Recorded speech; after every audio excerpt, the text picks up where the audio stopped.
Hello, hello.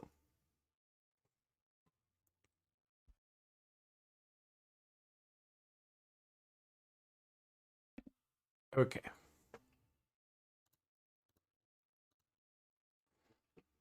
So it looks like Barbie took. So yeah, took last game, so now they're tied.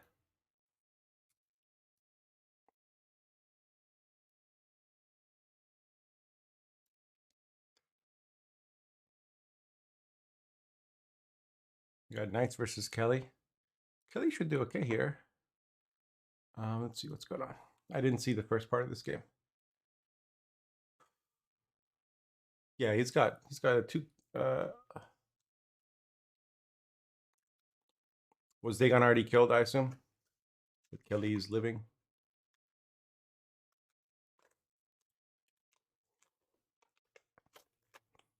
Thing is, I'm not sure how much more value this Kelly's gonna get.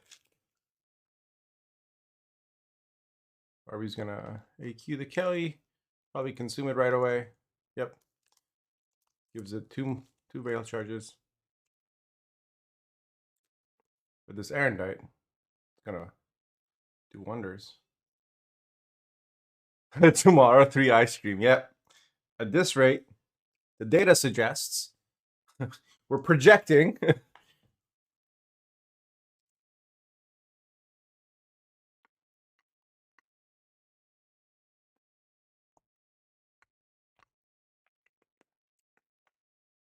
No. Nice wins, right? 2-0. Oh, that's what happened. Yeah. See, Kelly's not good. What was this imprisonment list? Let me take a look. Hey, Val.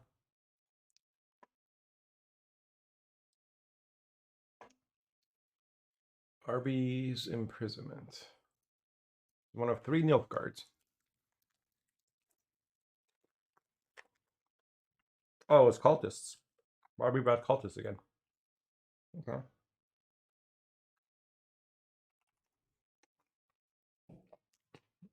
And I got banned. Um, Barbie also brought, I assume, priestess. Yeah. No, it's Shoop Erland actually. Puzzles deck. 10-4, right? Do you know, Val, why nobody brought Military? Isn't she strong?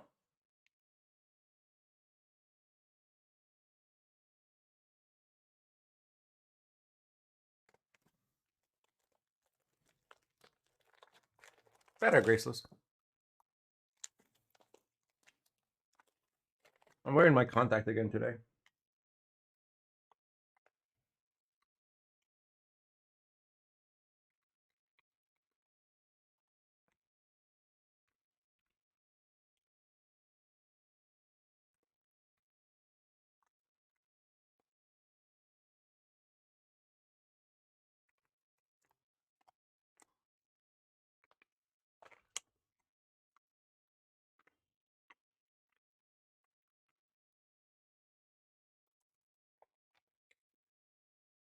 Does Priestess have the same problem?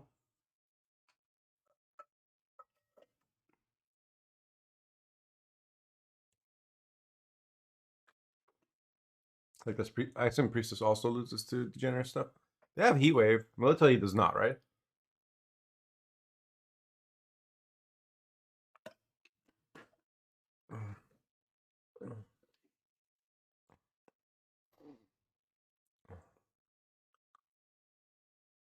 Yeah.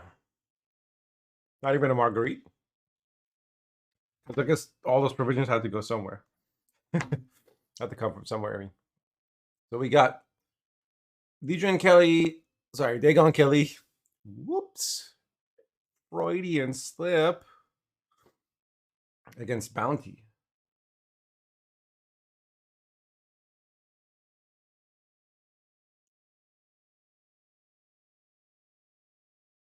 Okay, my eye's not too happy. it seems.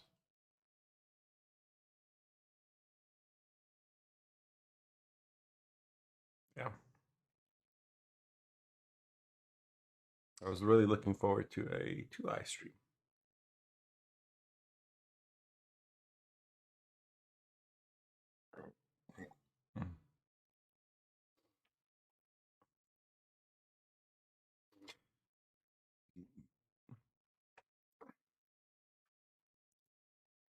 Yeah.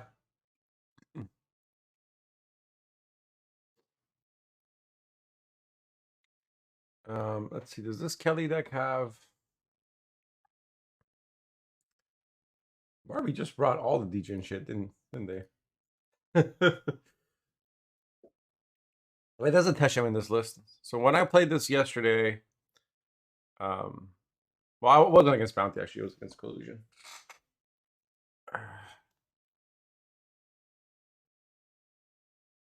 You know, Bounty doesn't play a lot of units though, so Kelly won't get value. But I guess they have no way to get to the Dagon past all the defenders.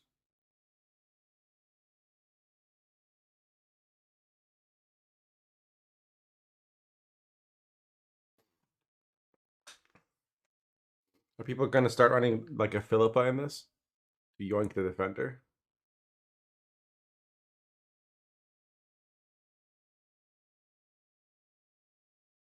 Instead of Junior? That could do it. Right, Derp?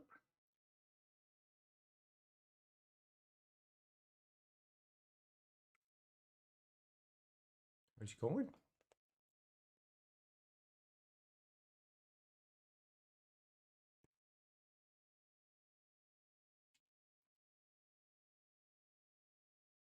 Like co-anchor.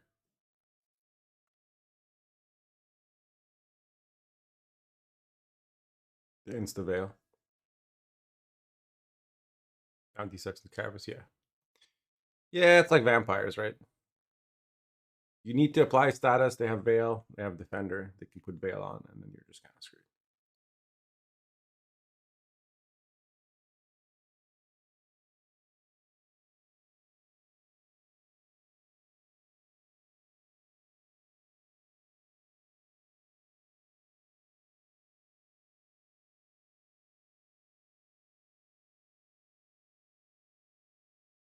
I used to back when Jackpot King of Beggars was meta. I used to run a Fortune Teller just to put Veil on my Defender in Vampires. Gotcha.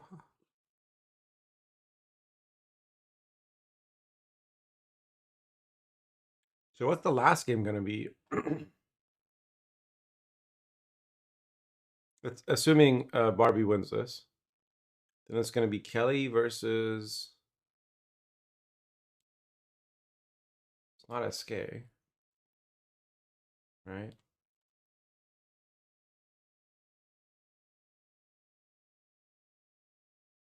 Because that was banned. Knights went through already.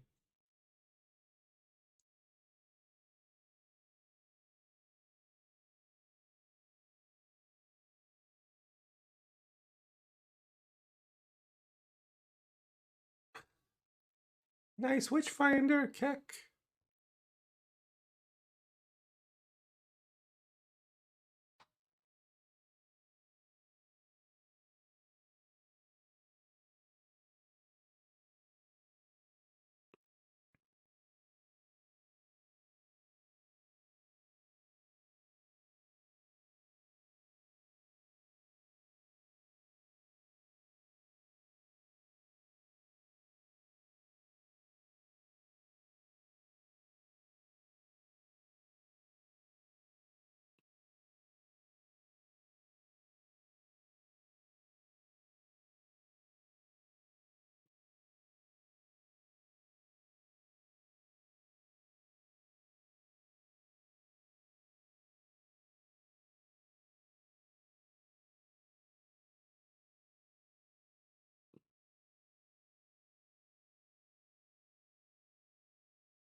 Hey Google, activate Blood Moon.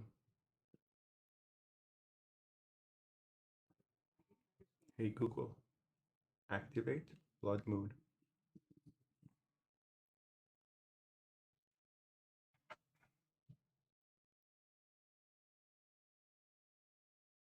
Activate Blood Moon.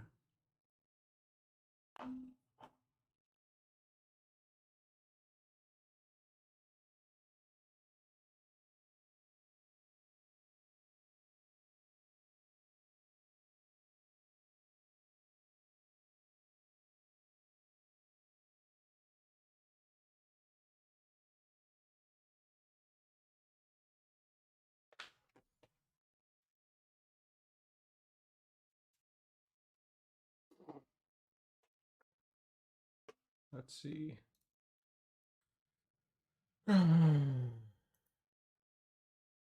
Yeah, one with Frost, one with an R. Okay. So Sviat will be playing Bounty for the next game as well. Barbie Size Girl.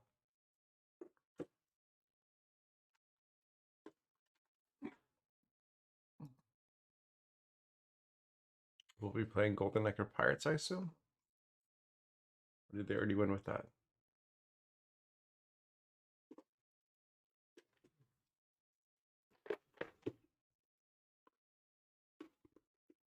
Either an R or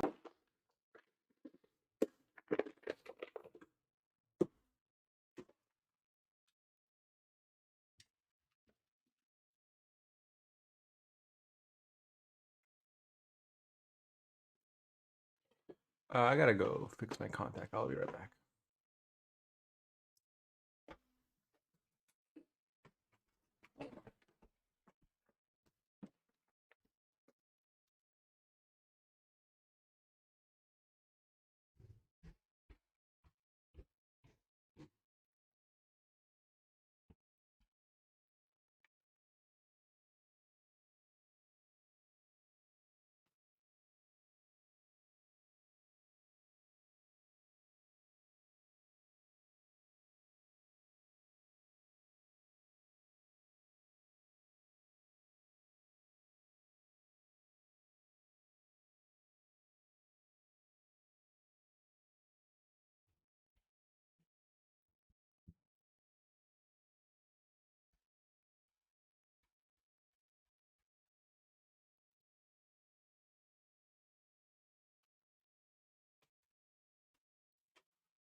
Sorry about that. We're back.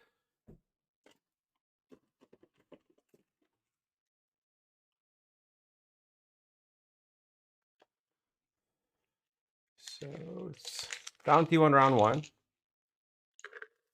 I assume because we didn't have access to Kelly. Now they're defending the bleed. Defender was Purify.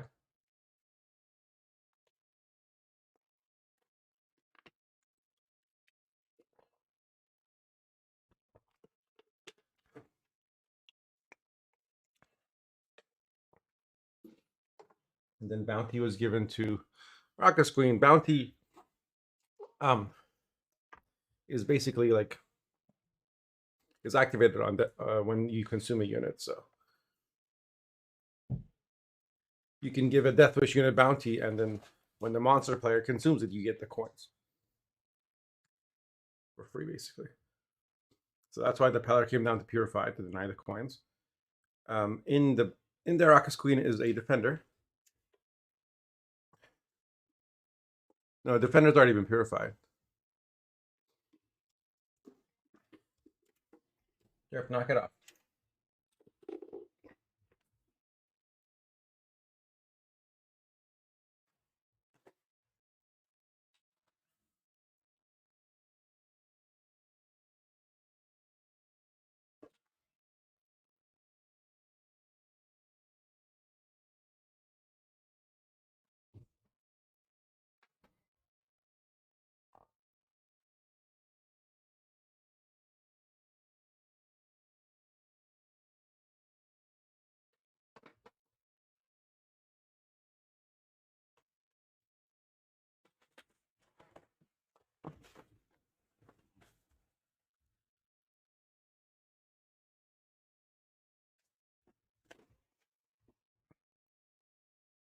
Hey, Jan.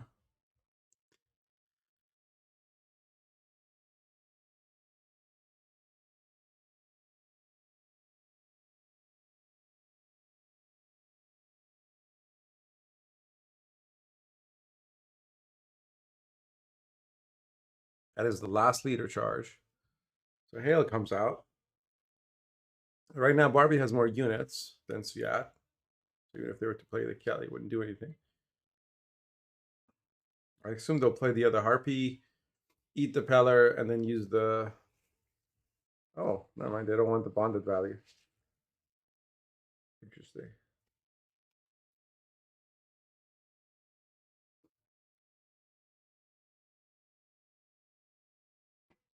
Um, no, this is the losers bracket.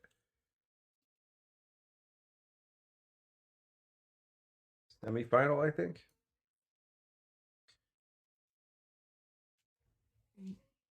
The winner of this game will play against Maybe Baby for the losers bracket finals, and that person will play against Sergo for the um, grand finals.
So round three with equal cards, but no leader charges. That's critical because I don't see how this Dagon lives. Well, that's not true. There's a Sabbath, right? There's still a Sabbath. Yeah, but Dagon's not going to get you an extra card. It's just going to be. I wish I could see the graveyard. I'm assuming it's going to be two defenders and an AQ.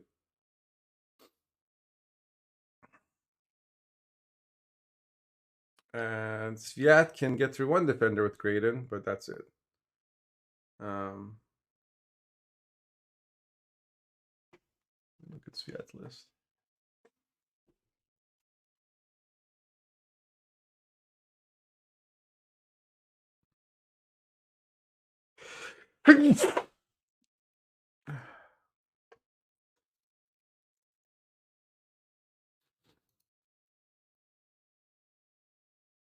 There's a brute.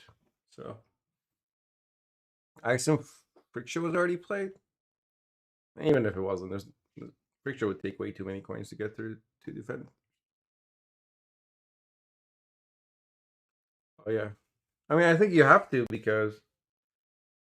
Oh. Good point. Well,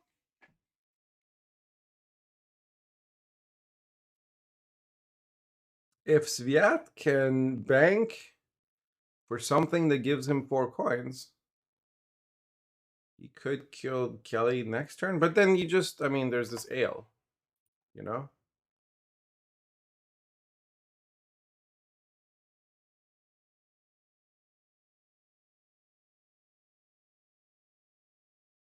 I mean, he has to try. He doesn't know for sure that. Oh. All right. For Brute. He's going to get Brute.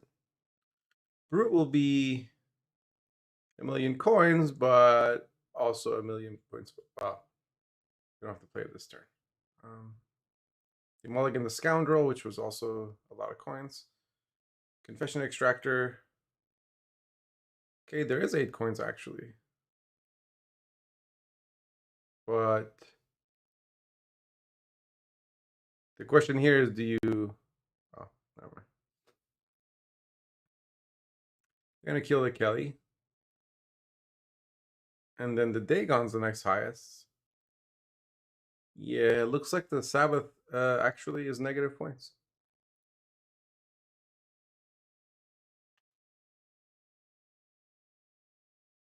Val, if Sviat wins this, I need you to publicly apologize.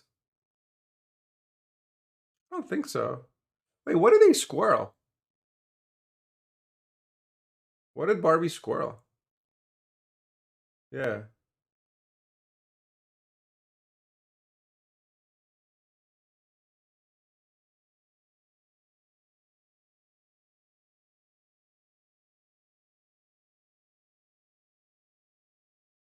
Huh. Doesn't matter. He doesn't even bother like spending before playing it. Oh, the 18? No, that was a mistake. That was a mistake. The scoundrel did way more than 6 points worth of damage.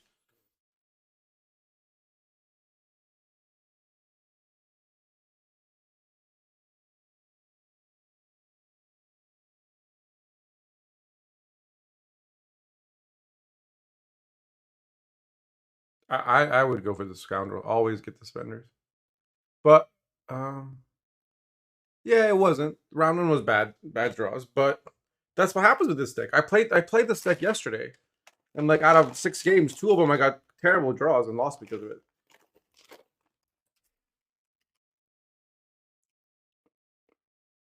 Like Brewis isn't enough to just win the round. You need Brewis and Kelly.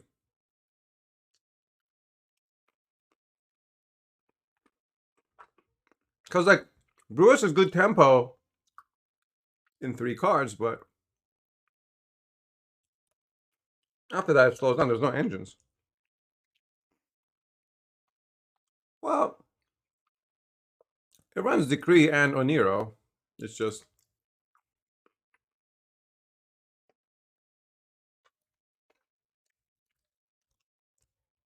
you can't run Curse Scroll because it's trying to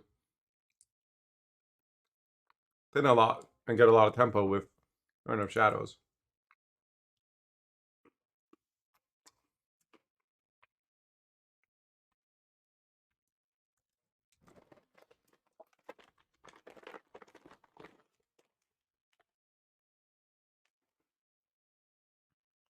Yeah.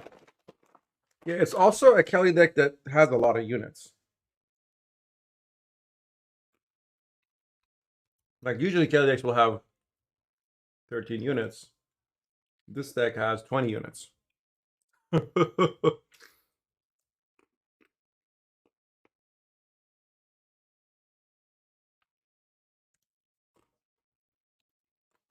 No. A lot of those units are consumed, but yeah.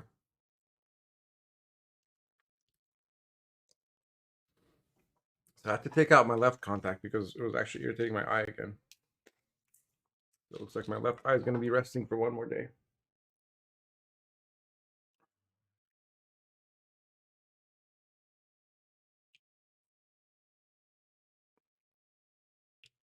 All right. So next game. Let's see here.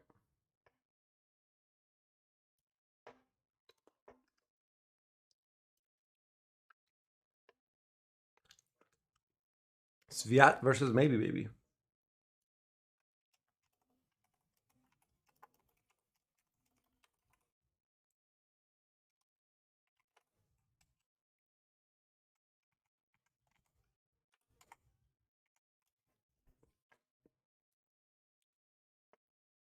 Thank you, Marcello.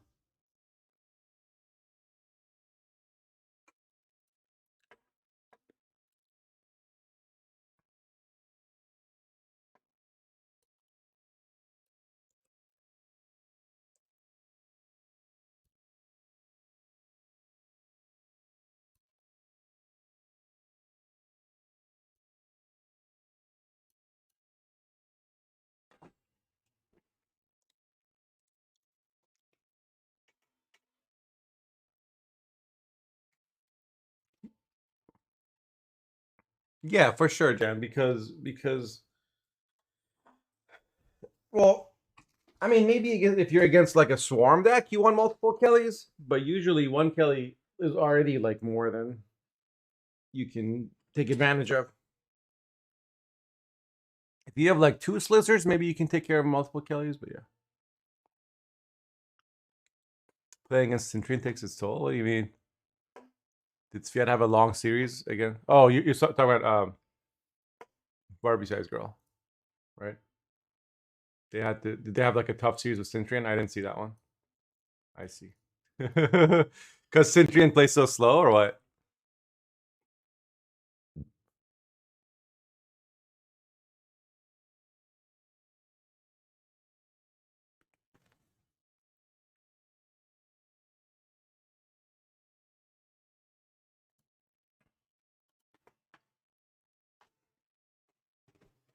No, Deb. This is why you can't have nice things. It's never enough. I give you some treats and you want more.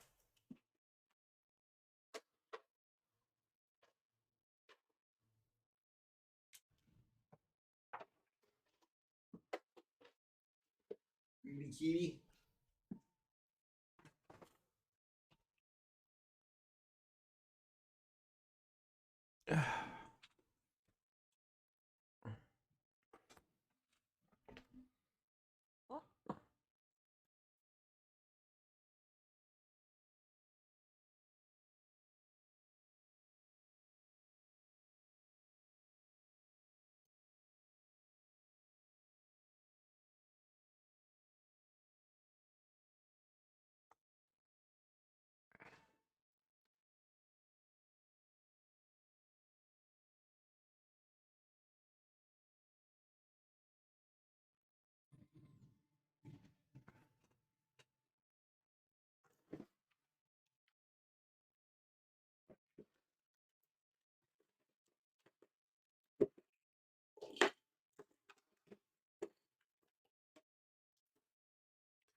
I mean, but you have to.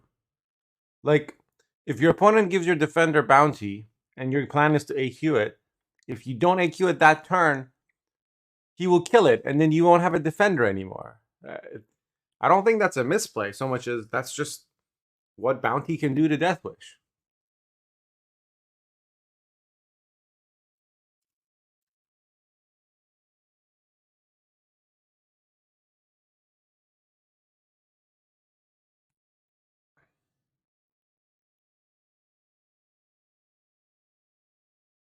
Well, with Unitless MO, if you have Brewis, you can tempo pass a lot of decks.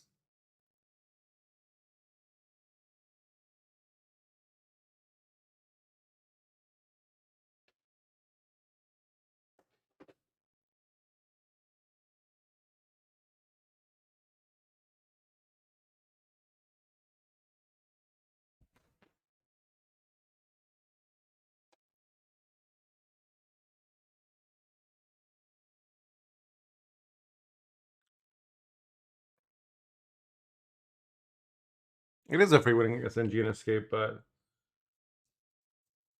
you won't be able to get it. Well, yeah.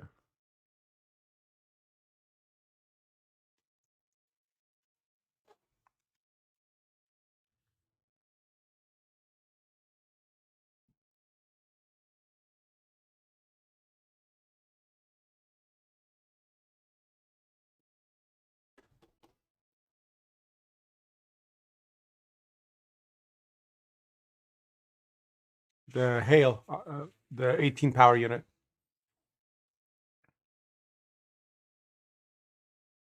The young brute. Don't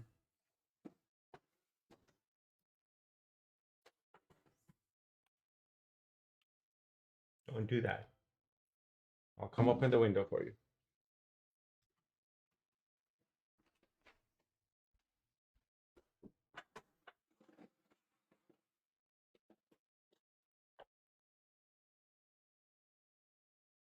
Got food, you got treats. Why are you so green? Previous catalog, I swear. Spoiled rotten.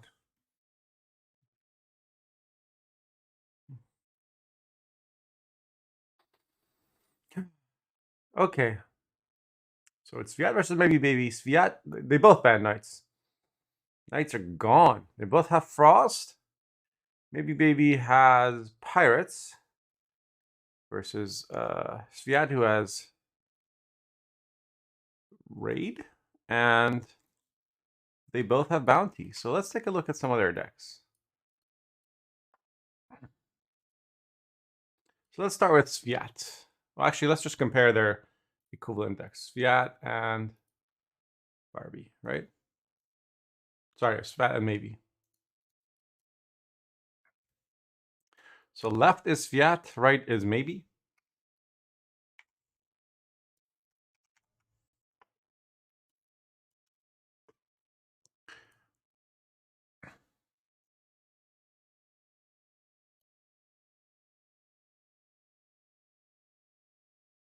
It's like one of those things in Highlights magazine. Can you spot the difference? There's some differences once we get to the bronzes, I guess. But everything above here is exactly the same. Two bruisers.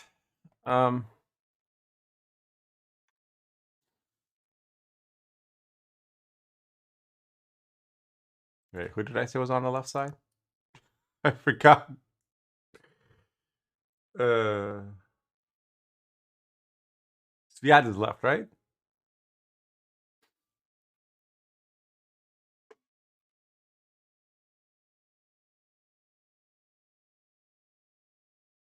Let's double check. I should make sure I don't get this wrong. Yes, Sviat is the deck on the left. He runs one bruiser, two Wallhand Riders, two Navi. Okay, so this is like Sergo's list, except he runs a Purify instead of two Aristocrats. Whereas maybe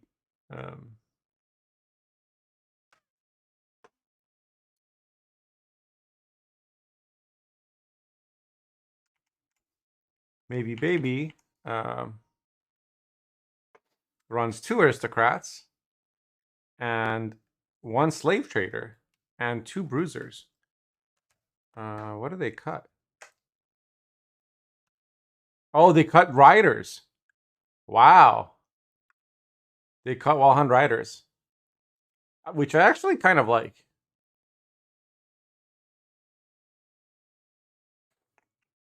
Because the way that Sergo was playing the list, at least, is just taking so many long rounds that sure, Riders are like a few more points, but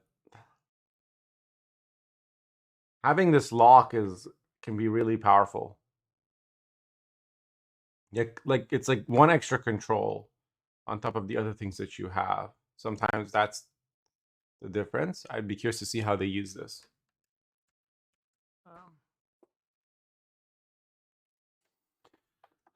So we won't look at their NR list since they got banned. Let's look at their SK list. Again, left side is Sviat. Right side is Maybe Baby. And they actually brought different archetypes. So Sviat brought Devotion. And Maybe Baby brought Golden Necker. So left side, this is a very standard Warriors list. They're Jenga. The bronzes are two Invaders, one Uncreate Warrior, one Feral Bond instead of two. Super standard, two Brockroar Warriors, one Hofru, one Savage Bear for Sove. Yep, nothing out of the ordinary. And yeah, this looks pretty standard as well. Unicorns are very common. Coral, Berna, Bjorn, Terror, Axel instead of Hammond. So no road movement, two Corsairs. Usually I see one. No Teshem, actually. That's worth pointing out. Which makes sense because when in this tournament at least,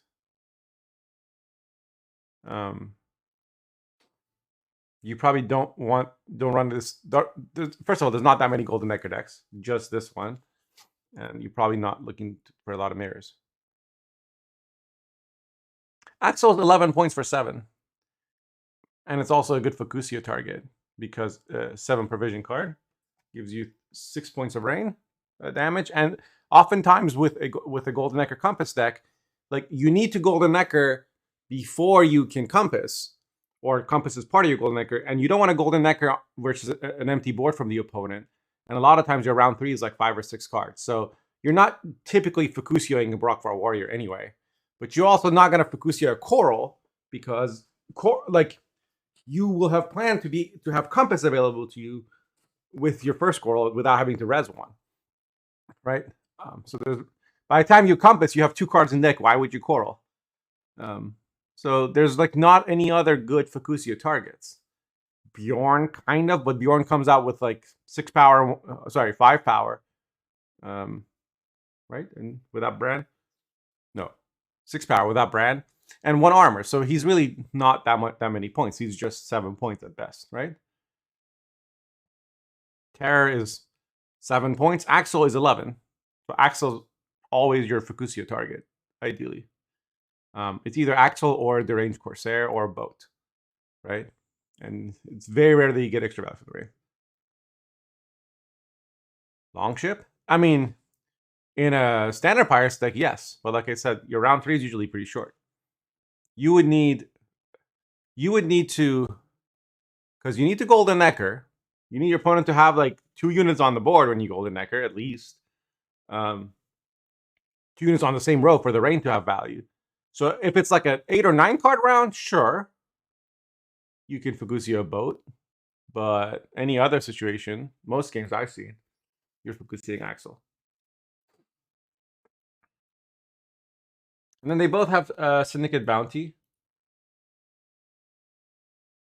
Again, lack of Teshem is the one thing I'm noticing here, which, given the makeup of the decks in the tournament, I think it's perfectly fine. But usually there's also like a Tempest or a Delirium in this kind of deck that I'm also not seeing.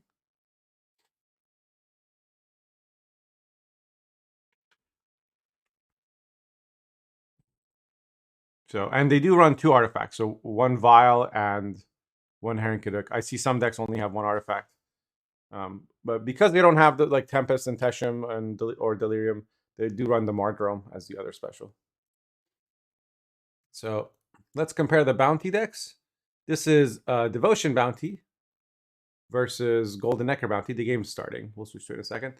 Of note is Moral is in this list, and 2 failed experiments. This other list is standard. It's got Junior, Freak Show, and the Hales. The 3 Hales, not Fabian. Nobody plays Fabian. Get out of here, Fabian. Nobody likes you. It's not, I wouldn't say it's Golden Necker Poisons. It's just a standard Golden Necker Bounty deck that I've run into on the ladder. They almost all run Poisons. Gabane's version ran Salamander Assassins, but he decided that wasn't good, and I agree. Everybody now just runs like Freak Show, Caleb, Menga, Graydon, or Moral, Unicorns, because they're OP, in a Golden Necker deck especially. And then, your Spenders are 2 Executioners, and sometimes there's a Tunnel Drill. This one does not have a Tunnel Drill. They have Gellert, and they have Teshem. Teshem is really good in Bounty because Bounty's a status. And you can Golden Necker into a Bounty followed by Teshem, followed by, Poison, or you can double Poison.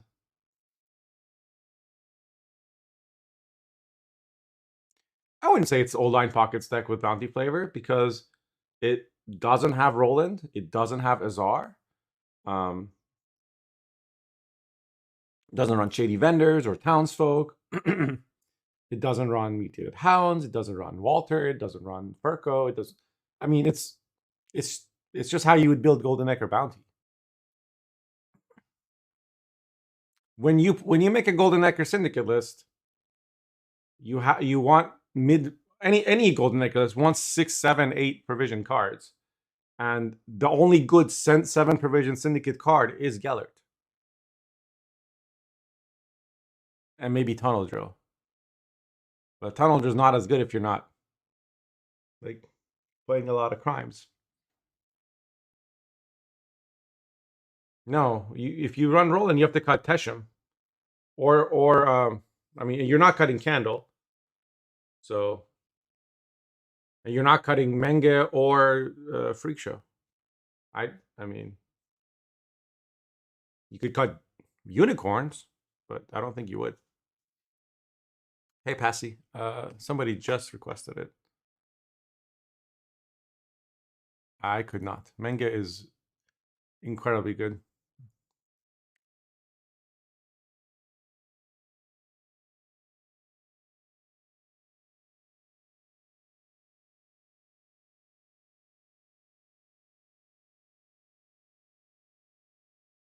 Because you want units that can apply bounty, because your Golden Necker combo will be, if it's a bounty giver and then 2 poisons, like there's no counterplay.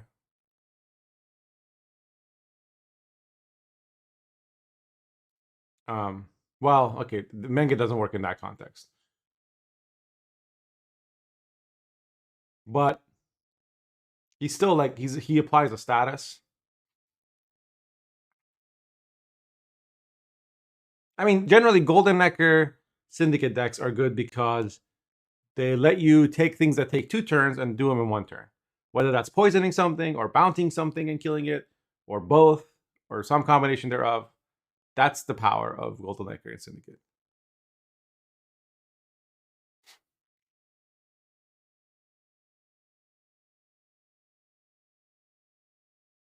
Every single Golden Necker bounty list I've seen has had Menge. Some of them have cut Maral, and so some run Graydon, some run Morels, but I've never seen one without Menge. It could be that there just aren't other good cards in that provision range. You could run a Furco, but or you could run Tavern Brawl or whatever, but those are all situational. You don't want to run Furco when you already have Unicorns.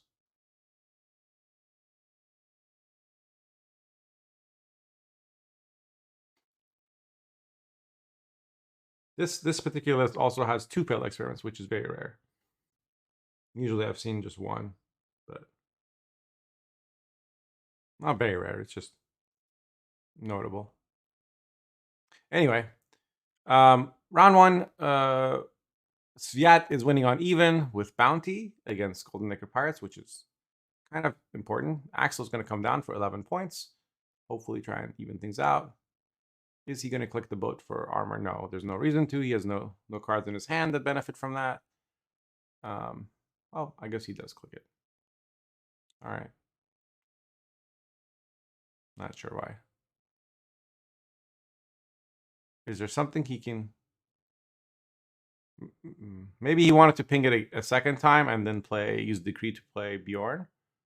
But now he can't kill the Spender, the Octavia without a leader charge.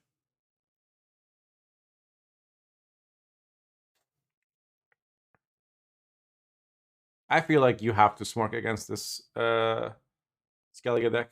If you let them get to round 3 with Golden Necker into Compass, like, you've lost. I've never won a game where I let them do that.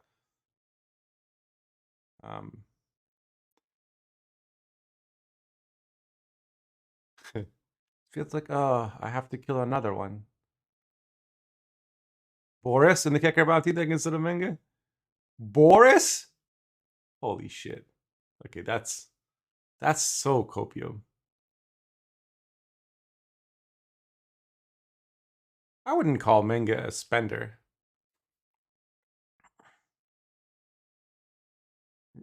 You can't have more than 6 coins when you play him, and he can only be used once, but I get what you're saying. Like every time you're giving something bounty, you should be getting more coins back than you're giving, than you're spending. So he's more of a profit generator than anything.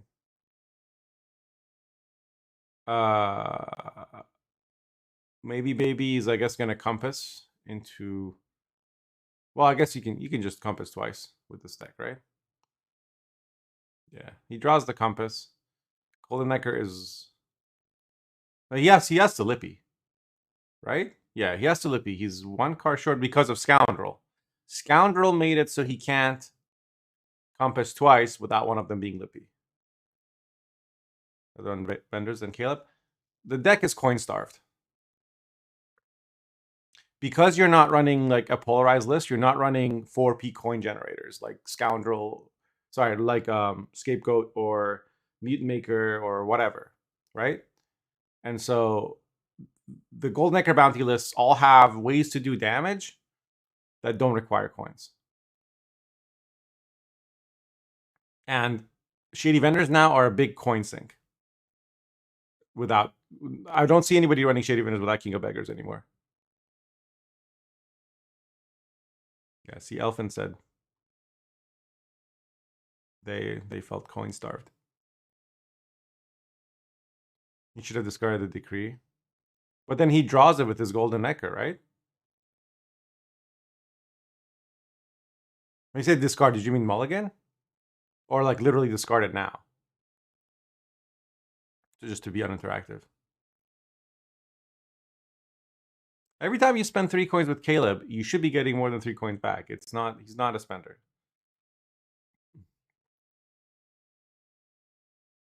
Oh, that's well then he's probably kept decree because he's planning to Lippy. And then he wants to be able to use decree to grab something, right?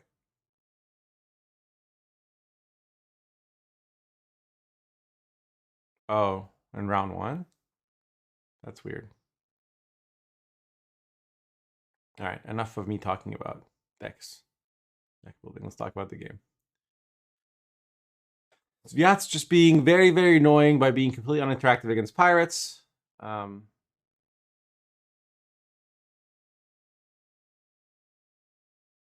Pirates deck actually needs to play units, but needs to have targets for those units. And right now, all they're looking at is a candle. And this is very, very annoying. Sviat almost looks amused. Okay, Golden Knight comes out. This is actually going to be just fine because Mardrome is proactive. Are they going to use it on the boat? On the Terror? No, they use it on Cyrenova. Because it has Veil.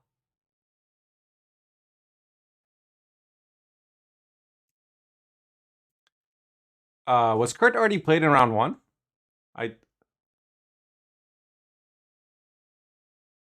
Caleb doesn't have a startup cost. He's profit 3. What do you mean, Val? He literally gives you the coins for the first bounty. Maybe he got changed since you tried him? Caleb is profit 3, fee 3. So he's coin neutral. 0 startup cost. He pays for himself.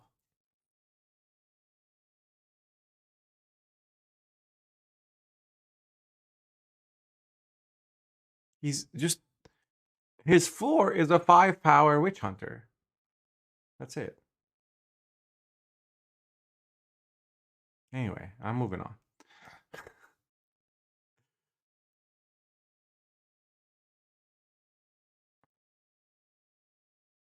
So Morkvar comes out just from hand.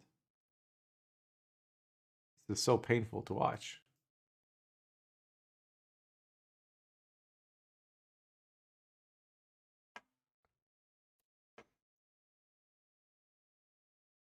Can you guys hear the music, by the way? I don't want it to be too loud because sometimes the Witcher music gets really overpowering.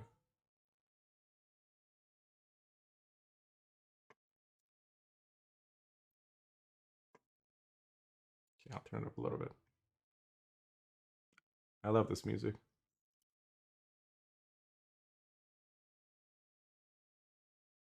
Just let me know if it gets too loud. AR35. We are in the loser bracket finals. The winner of this game will go play against Sergo. Let me just double check sure I'm not speaking. Yes. The winner of this game will go play against Sergo in the grand finals. So you came at the right time. Yep, Lippy is played from Compass, followed by Click on the Coral, which gets the Skirmisher. What a talented lad. Maybe Baby showing you how it's done. Vile is clicked, and I suspect Sviat will be getting out now. Maybe they'll play Scoundrel. Sorry, not Scoundrel. Scapegoat for carryover. Doesn't hurt them, right? It's not like they're going to get tempo passed on. Yeah. I wonder what this... Anybody know what the leader's at? Oh, it's round 3. Wait, what? The winner of this game will play against Sergo in the grand finals.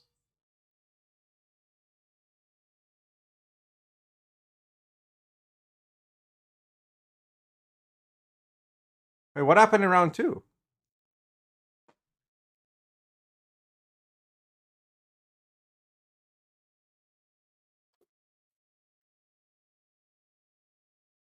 The COC was discarded, along with...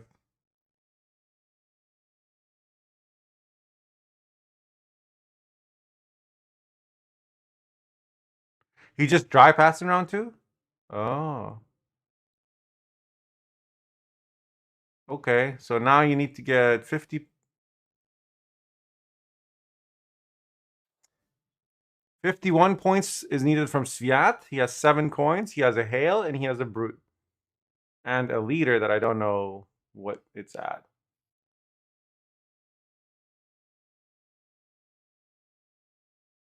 Brute is 8 coins. Wow. Sviat loses by 3. Holy crap.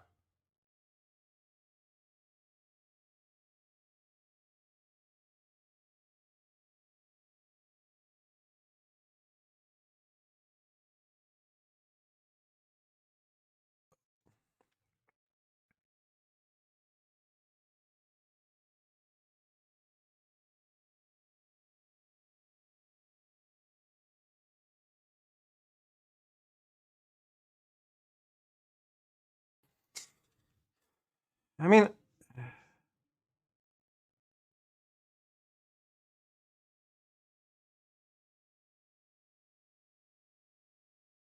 so the thing is, like, spending resources to get a card advantage on Golden Necker isn't that big a deal. Isn't that big of a gain because Golden Necker plays, 3 cards by itself. So it's more about having double last say that Sviat wanted, I assume. So that because he didn't want his tall units to get COC'd, right? COC was going to play for 18 points, which makes it impossible to win as bounty, as this current bounty with Hail and Brute and stuff, right? It's not like they don't run Disciples. Candle can't spread around the boosts in this deck. Especially if the Pirates player has first say, which they do. Which makes me question the decision to dry pass. Like, why not? Like, why dry pass against a deck that can play a Siri Nova?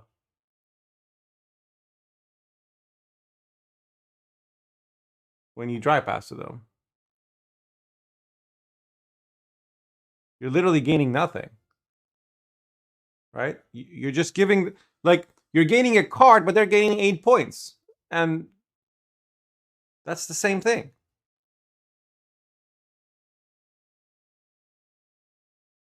Yeah, I agree, Val. Exactly.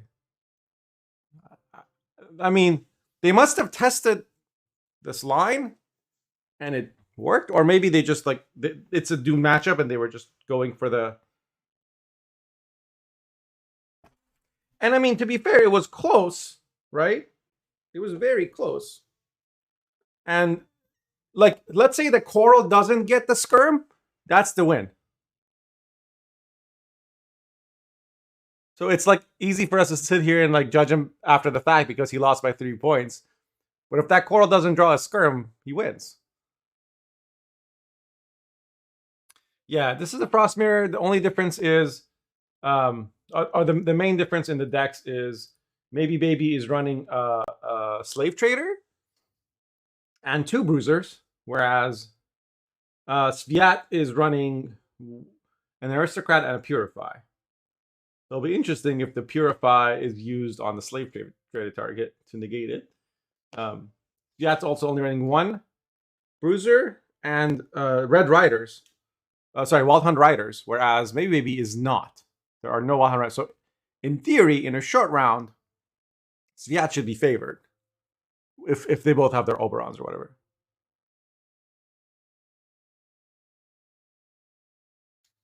You think Bounty should be favored against Golden Necker Pirates? Really? Can't Pirates just remove all your spenders? Toxic deck facing itself. How is this toxic? Because they just like, you can't remove Candle. Okay, never mind. Slave Trader comes down just out of bronze. So that asymmetry is negated.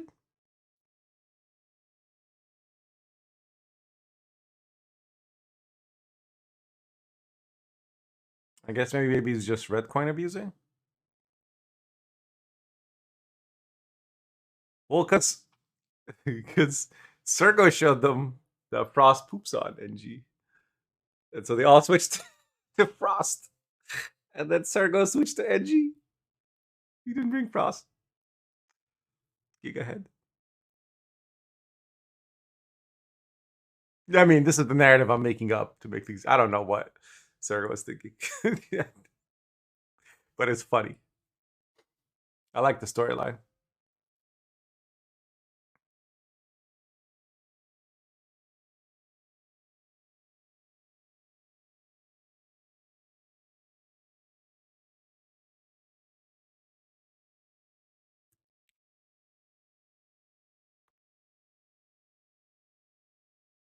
It's kind of tough as maybe Baby, right?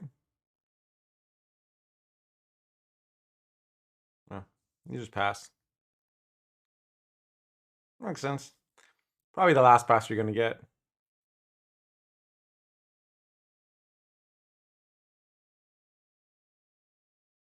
They both have one turn of Frost, or I guess, sorry, maybe just has one. So there's no Tourney, whatever, but that's to be expected.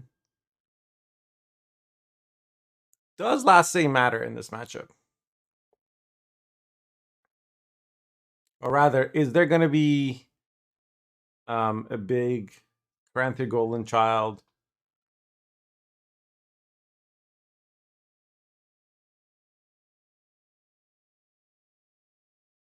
Or a Winter Queen to deal with? And I mean, usually you're going to use Tourney to boost something so that it stays alive, right?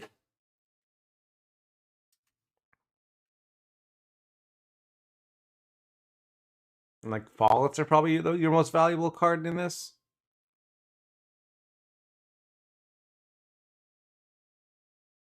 Sviat plays an NL Aristocrat, but they're still not below 7, so maybe doesn't want to overcommit yet, right?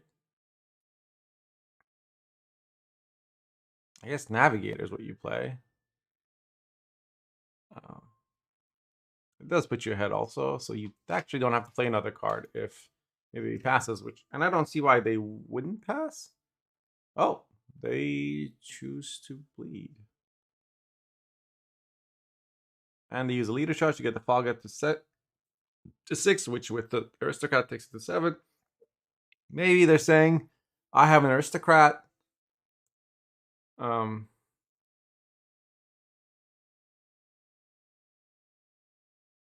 Because maybe he doesn't have the riders. So isn't Sviat going to be favored in the short round?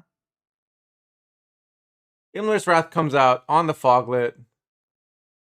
And the Aristocrat also dies to the Frost. Sorry, so what were you saying yes to? To the, like, maybe Sviat being better in a short round? Oh, yeah. Comes a second Foglet. Maybe the fact that they had two Foglets in hand is the reason they're pushing. They're saying, well, I have two Foglets, you don't. Or what are the odds of you also having two Foglets? So Foglet is moved to, Frost is a leader charge is used to put the Foglet in Frost, and then Hound is played, and Phantom is played, which gives him an extra 3 points. So if this Foglet doesn't go above 7, he can get toted. Right now it's at 4.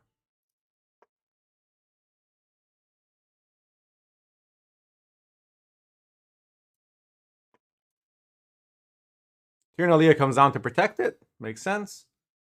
And there's no Wrath to kill this, so this Foglet's going to live. I mean, I guess you could play Aridin, but that's a huge commitment. If you play Aridin,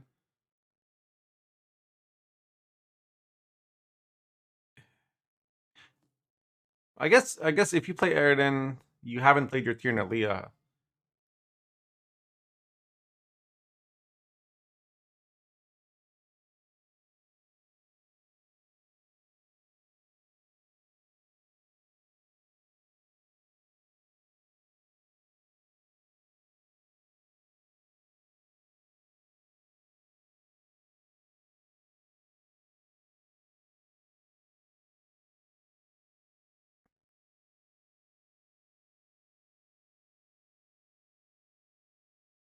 Argath is used, Winter Queen comes out, Fog gets to 18. I don't know what you do here as baby. You should have just drawn your Foglets. Foglet's one of the only cards in this deck that Foglet and Toad are the two cards that can't be tutored by Gales. But Toad can at least be tutored with Naglfar. Foglet just simply cannot. Toad comes out, eats the Winter Queen, so that threat's gone at least. Now it's just a matter of matching the Foglet points. I think maybe baby will play Aridin, or should. Like, you have Frost on 2 rows, yeah. And it's going to be very good for your Caranthier, which will live because, again, there's no tall punish. The biggest weakness of this Frost deck is it only has 1 tall punish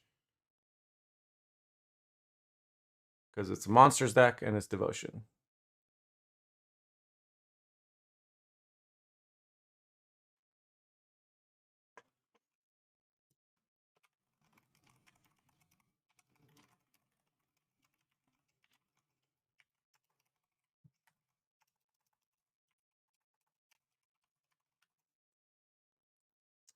Interesting. Naglfar gets Gills. Gills will get Wrath, I assume, because Oberon's already on top. Wrath into Foglet, and that's game, is my prediction.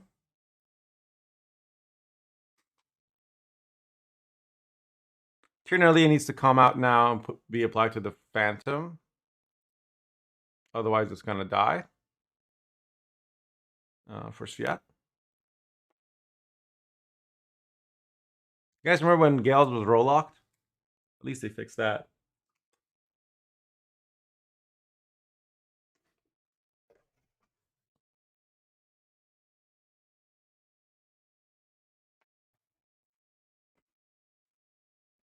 The co-caster has arrived.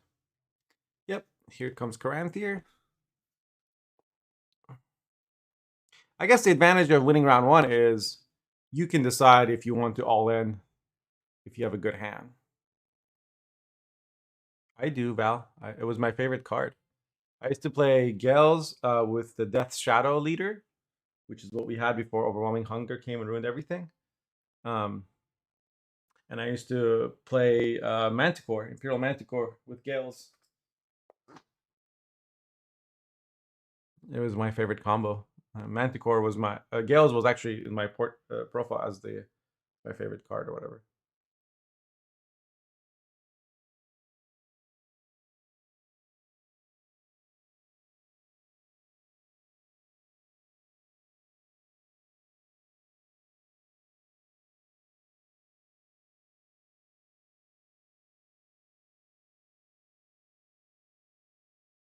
You have to play Oberon and hope you get Riders. You did not get Riders.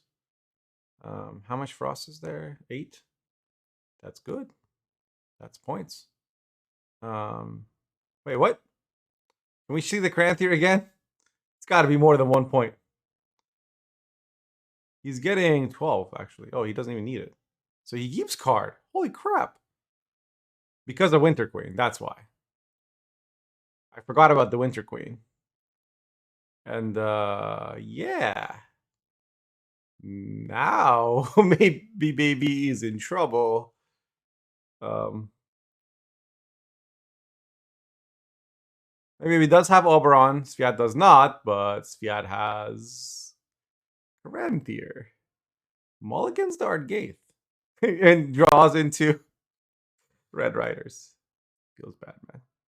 But there's no threat for this Cranthier. It's only going to go down in power.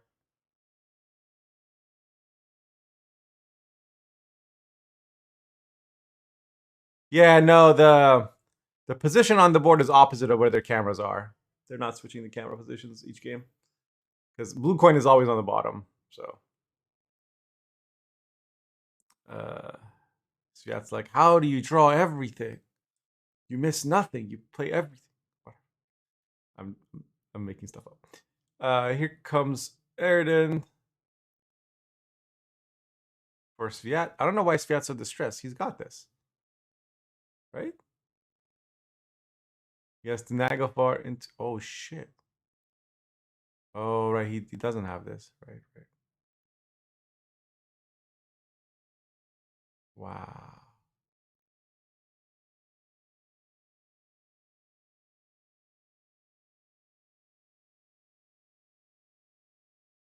I mean...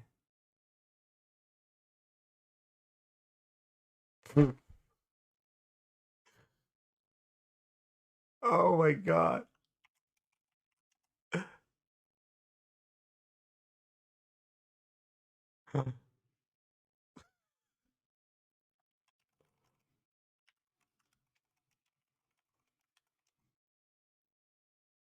That was... He's clapping? Oh, no.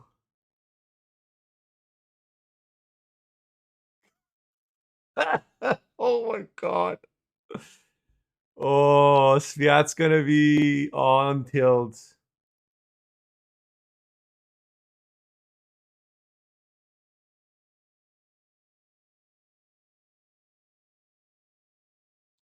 Now he's down 2-0.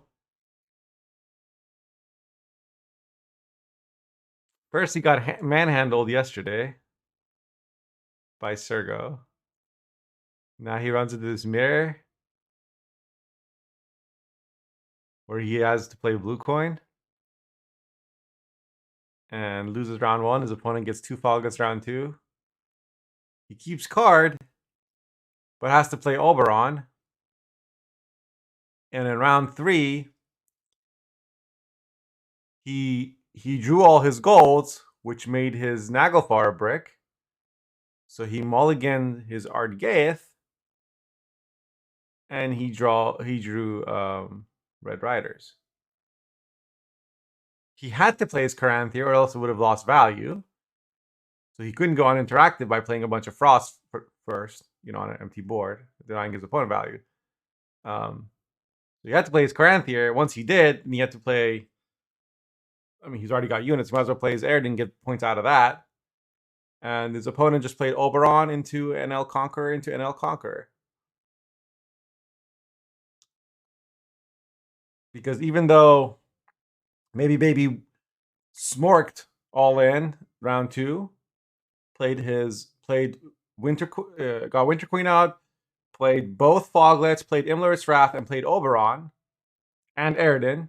Literally like Sorry, didn't play Oberon. Played everything except Oberon in round 2. Um, and didn't win, didn't 2-0 and lost last say. He had he drew good enough in round 3, and Sviat bricked basically. Not really bricked, but like drew 2 very low point cards. He had to mulligan a brick into a brick essentially. He was just upset. He just went like this, and it's like, son of a bitch, you know, like. There's nothing wrong with that. Like, when you take a game seriously and then you get like what you feel is screwed back to back, he's already feeling negative probably after the last game. Because last game, he lost the favorite matchup by 3 points, partly because maybe arguably because maybe after playing Lippy and then clicking the coral, drew the skirm, like 1 out of like 20 cards or something. Like, that's uh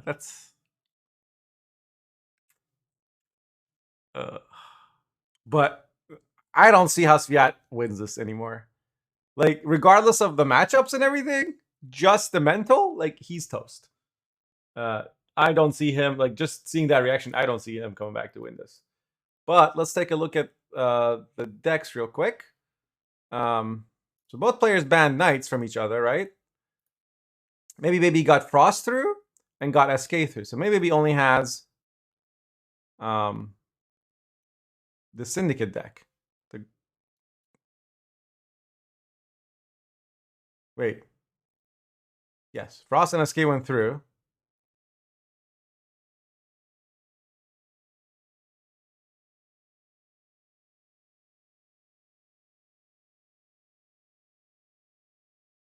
Guantinator, yeah, true.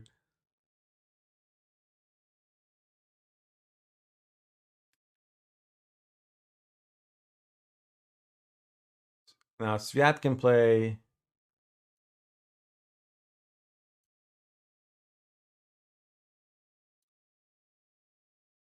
What do you play against Golden Necker Syndicate? Wait, didn't Syndicate get through? Or was that a different match? Was that the last match? No. Someone help me out here. What's left? Okay. Well, it's the Syndicate mirror.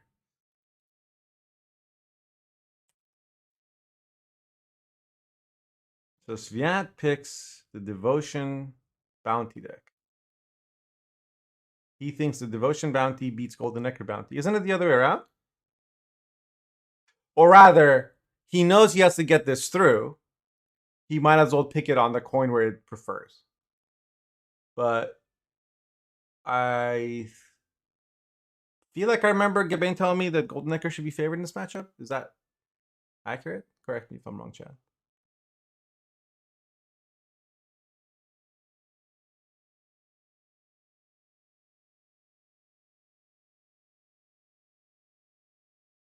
Yeah, I didn't think Sviat was going to win that round 2.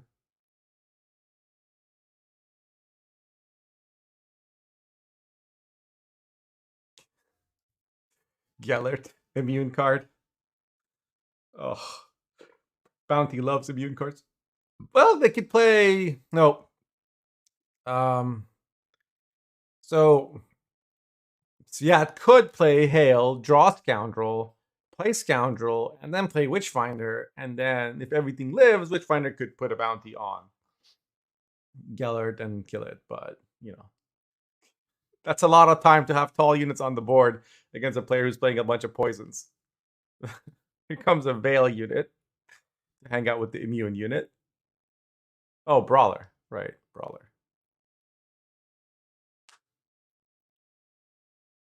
I forgot about the Brawler.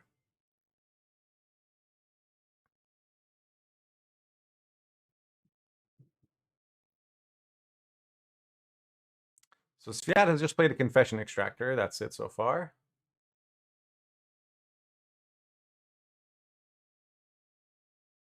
He's a big boy. He seems a little frustrated to me, but I think he's gonna do fine. I don't think this is his first time getting tilted or having experienced bad luck or whatever. Every Gwyn player has. Reminds you of you after your exams. Damn.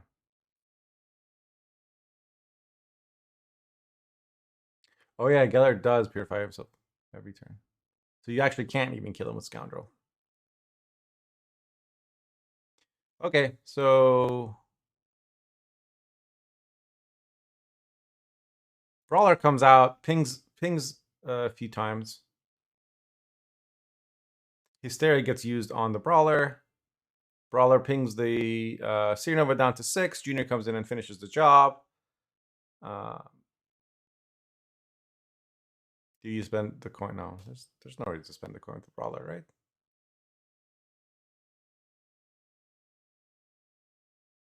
I guess he's thinking about it.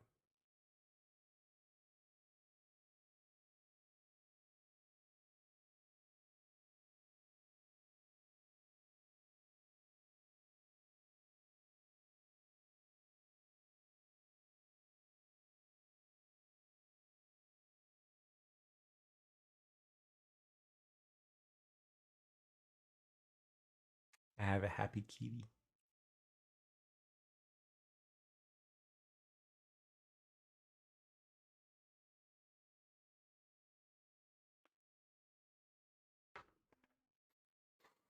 Sviat fighting for his tournament life for a chance to get revenge against the Guantinator.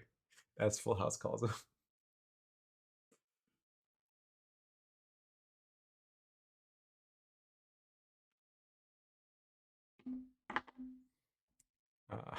Witchfinder comes down for no bounty, but gets the round actually.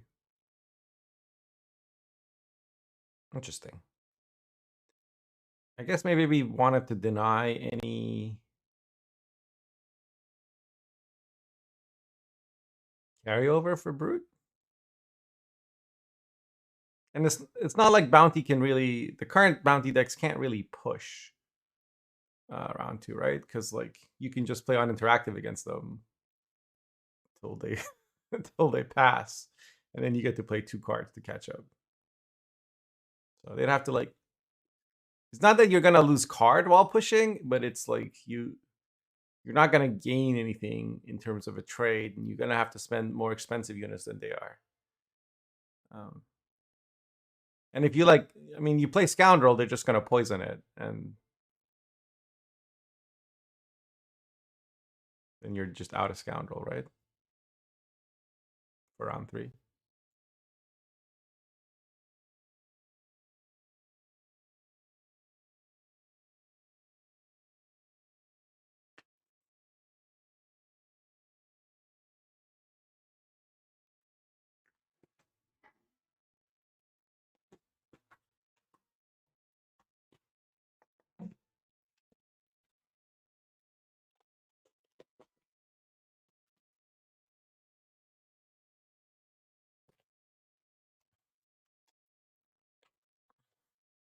All right, so Sviat goes for the long round.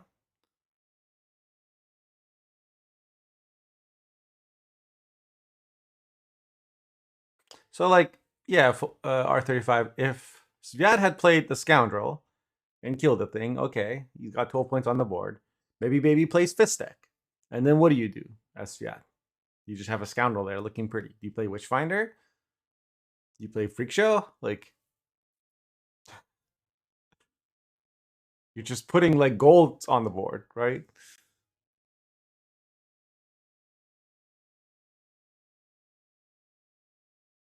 And I mean, when you have the Brute, you want Last Say.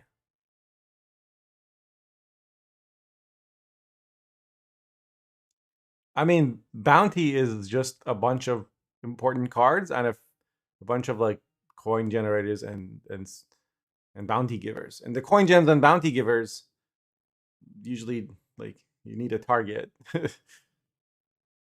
And the other card, like, it's just not a deck you can bleed with against another deck that doesn't have to play units. You can like bleed, you know, a deck like Relics because they have to play units, but you can't bleed a Golden Necker Bounty deck with Bounty. So maybe has first say, drops the Menge, boosted once with Candle, gets it to 7. I assume Sviat's leader is at 7, but you know. Usually leader is 7. Nope, just Slander comes out. Confession Extractor has 1 damage.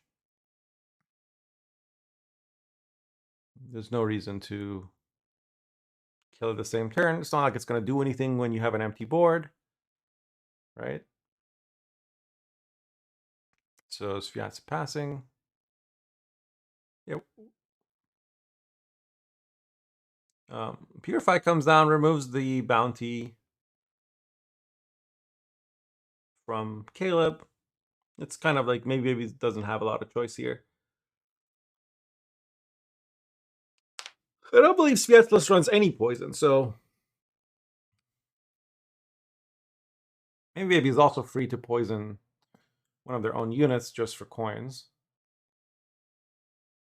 Both unicorns are in hand, so you know.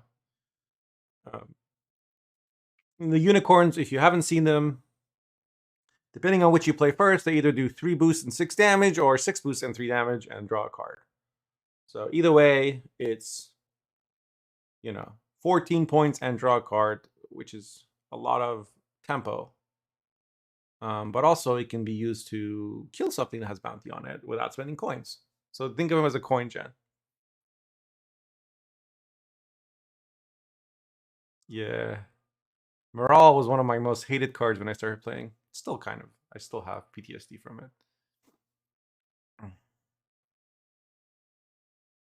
So Professor comes down, puts bounty on Menge, and then instantly leaders it. Then Candle is used to boost Professor so that he's not as good a bounty target. Basically 5 points of wasted damage if you bounty the Professor to kill it. But you might still do that because it lets you be unattractive. Or better yet, you might just poison it. We'll see what happens. Yep, Morale comes down. Rather than just play the fist deck, the opts to just play the Morale. Says kill it if you want. But how does Sviat kill it actually in 1 turn? You can't put bounty on it and kill it in 1 turn, since leader's already been used. So he'd have to commit Freak Show, but he's at 9 coins, which means the 2 coins from the Freak Show deploy would be over profit. He doesn't want to use Candle on the poisoned unit. And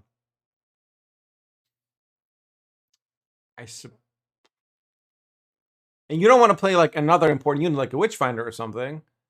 I guess this is where I would play Kurt and Purify Professor. Give myself another Candle target. Oh, Witchfinder comes down. He says, I'm fine with just getting 1 bounty and 3 coins off of this Witchfinder. Oh, no. It also gets boosted. Okay, now... So, it sets up so that Freak Show coming down will get a lot more value, right? Because there's a bounty on Kurt, and you drop Freak Show, you kill the Kurt, you have the 3 coins. Once you kill the Kurt, you can kill something else too if you want. Of course, May Baby responds by killing Witch Hunter immediately, which we knew was going to happen. But Witch Hunter put a bounty up that can't be removed because the Purify is gone. Now, something you can do here, I guess, is boost using the Unicorn boost. Never mind. Executioner comes down, not Freak Show, and gets boosted to 9.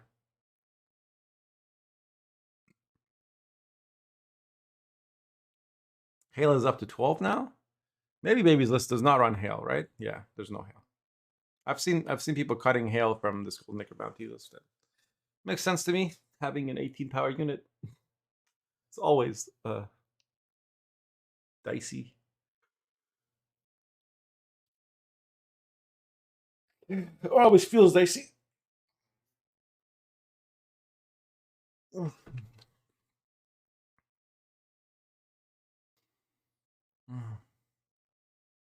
So Unicorn comes down for 3 damage. Kyrnex will do 6 boost. Boost the other Unicorn. Interesting. Oh, and then the leaders. He must have wanted. I don't know how much their leader was at, because I wasn't looking at the coins. I was wondering why they didn't use the damage on the Unicorn, but they must have wanted a specific. Maybe they would have overprofited otherwise with the leader, but they wanted the spender gone, the executioner gone. So executioner's dead now. There's still a golden necker for maybe baby, but this hail is still at 1 power, so they need to put bounty on something, and they only have 1 bounty giver in hand. Bounty on Professor will give it a 2nd status, and then Teshem will kill it. Unless it gets boosted to more than 15. Sviat's going to play Octavia to draw the Brute. Probably mulligan the Scapegoat. Could also be the Kurd if they need the coin. Nope, it's the Scapegoat. Scapegoat, man, always getting shafted. Okay. So maybe baby play Slander on Octavia. Ask Sviat, do you boost Octavia? This is around the point where, especially the Devotion Bounty list, starts running out of coins. You can't willy-nilly use the candle to boost, because you need some coins for Freak Show. Do you purify? Now, I don't know if Sviat knows this, but if Sviat purifies this Octavia, it actually, I think, screws maybe pretty badly. Since their Halo is at 1, and the Gold Necker list doesn't run a lot of bounty givers, right? Like, it just has what? Slanders. 2 Slanders, 2 Hysterias, 2 no Witchfinders. No Witchfinders at all. And it's just 2 Slanders, 2 Hysterias, and a Manga. And a Kurt. But Kurt was used for Purify. But I guess Sviat does not think of that line, or does not think that's the best line. Instead, just plays Kurt, puts a bounty on Moral, and says, kill my Hail if you want to. You killed the Witchfinder, now you can kill the Hail, which are 2 forms of the same person, I recently learned.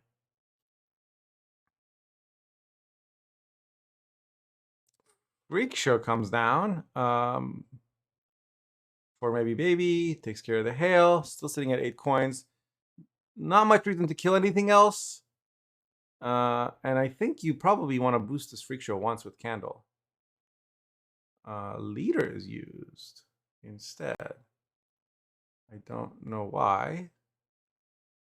They want to go to 0 coins before they play Golden Necker, I guess. Golden Necker will give them...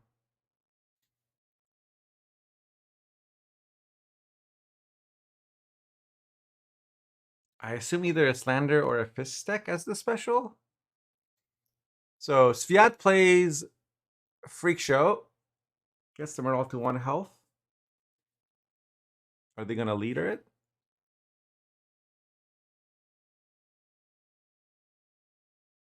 It's also where it gets, yeah, they leader it, get to 9 coins, then they use the Candle to boost the Kurt to 8.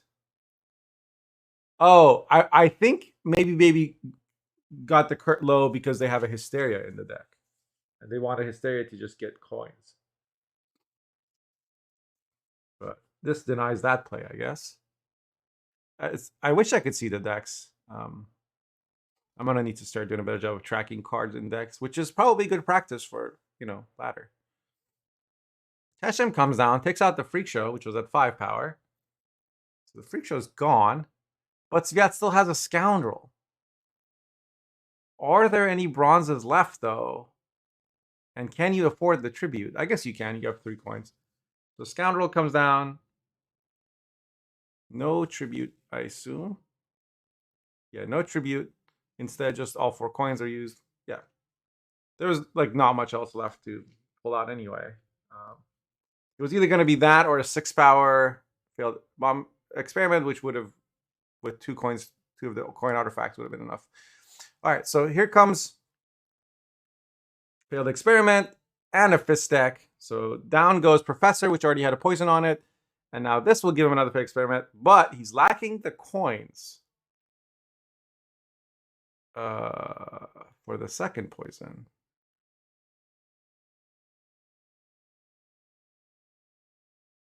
Oh, the location can move the poison, so it should be fine.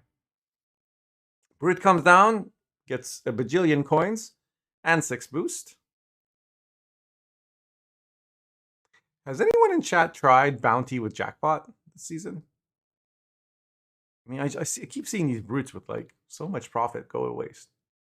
I don't know how much, if any got wasted here, but just so slander. Oh, yeah. You want to spend to 0, move the poison with your stratagem back to 9 coins. Hail is finally at 18 power, but it's in deck. It's chilling. Freak Show is used to spend, not Candle, and because I don't think they had enough to spend with Candle. Hail comes down. Not enough coins. 1 coin shy of spending with Candle. If they had been able to spend with Candle, they would have gone 7 points. Which was that going to be the? Was that enough? If Sviat had 1 more coin, would he have won the game?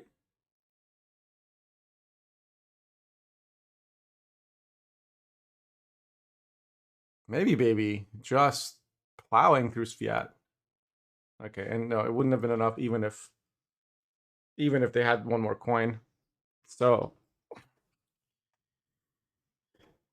it seemed like Sviat got all the cards they wanted. They got last say, they got to win round 1. Like, just seems like their deck wasn't going to win. The devotion one, Val? I agree. The Golden Necker one at least seems to have some good matchups. But the Devotion Bounty list just seems so terrible. Like, sure, there's a few matchups where you win if you draw your golds. But, like...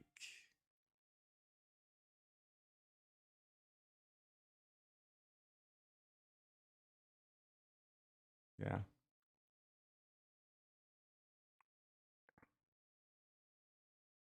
Yeah.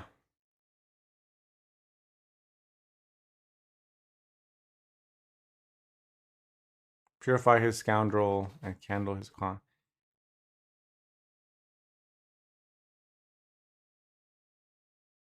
He didn't have a Purify by the time Scoundrel was poisoned, right? Because he played Scoundrel late. He could have purified his Hail, but he used it to apply a bounty. And his Witchfinder just did...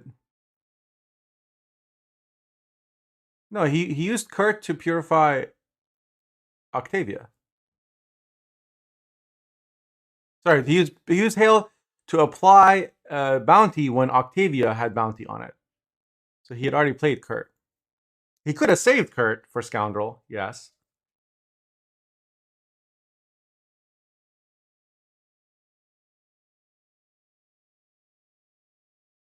Would Freak Show staying alive have given him 1 more kill? I mean, ultimately, he didn't draw Hail. Sorry, maybe we didn't draw Hail. Ignatius. I should just say Ignatius. Yeah. Yeah, 1 for 1 is terrible. But it can deny your opponent a good Freak Show, right? If you boost Freak Show with Candle, doesn't it? Honestly, I'm pretty sure. Again, this is like with seeing every card. But if Sviat had just purified the Hail, I feel like maybe Baby was kind of screwed. They had no more bounty givers. They still, I mean, they still had the poisons, but you buff cards that matter with bounty and rework the 7p heal into another spender. Freak shows may have AP. I mean, giving bounty better spenders is like giving them free money, right?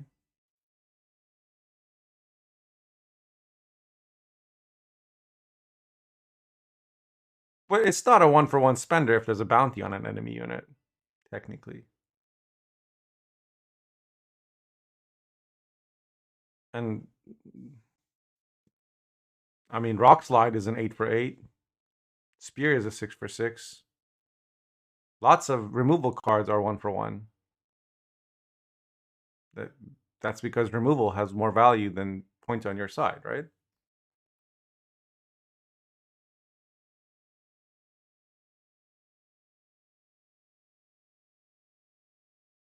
Of course, nobody plays most of those cards. When you can play Brockvar Warrior, which is a 6 points of removal for 4 provisions, and you get a 2-body, and another 2-body if you got it from Feral Bond. But hey, who's doing the math? Not CDPR! Okay. So, enough of that game.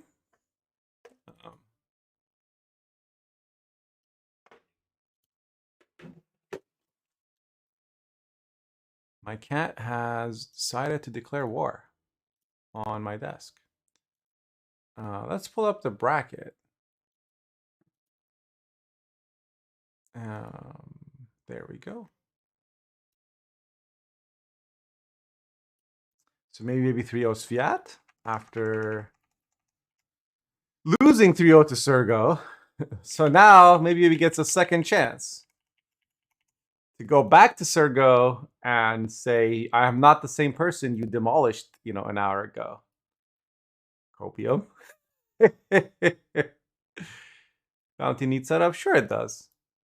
Everything should require setup. Because setup means opponent can counterplay. And that's how you make a balanced game. The problem isn't that bounty is bad, that it needs setup. It's that other stuff is OP because they don't need setup. So nerf does other stuff. That's where I'm at.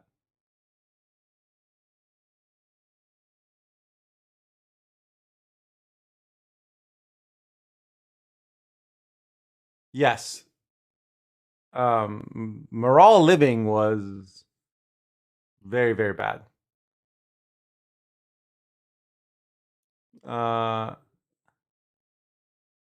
I mean, setup. Okay. I don't really consider shuffling cards between your hand and your deck to be set up, but it is set up. You're right. What I'm thinking when I say set up, I mean it as things that you're like having stuff be a multi-step process, and the steps can be interrupted by your opponent.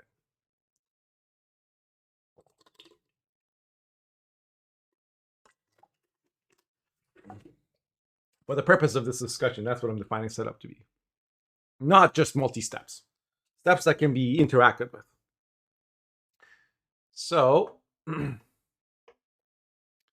if we want to bring up the decks, the only deck that we didn't see from Maybe Baby that last series was their Knights deck. So I'm going to put Maybe Baby's decks on the right. And I'm going to put Sviat's decks on the left.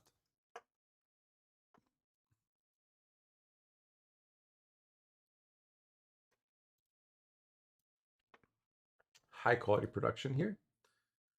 Sorry, not Sviat, Sergo's. So Sergo brought a anti-Knight lineup. According to Gabain, it was actually a Nick R suggestion. They're teammates. Is Maybe Baby on the same team? So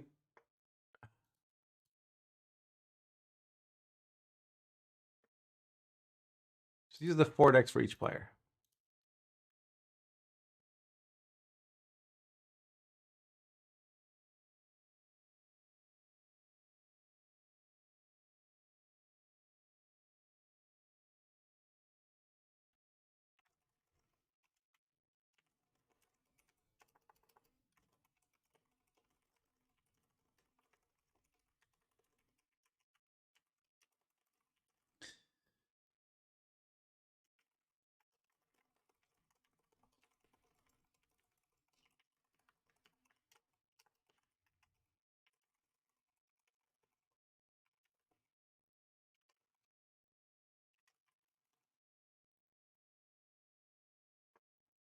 There are too many currently non-engine decks that play for a lot of points. There's just point slam, mid-range decks are too strong, which makes control decks and engine decks not be as good in comparison. Yeah, I know Idea Shade. Does that bother you guys?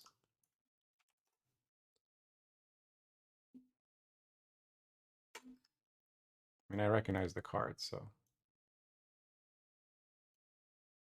Plus, it's like tedious to do on stream.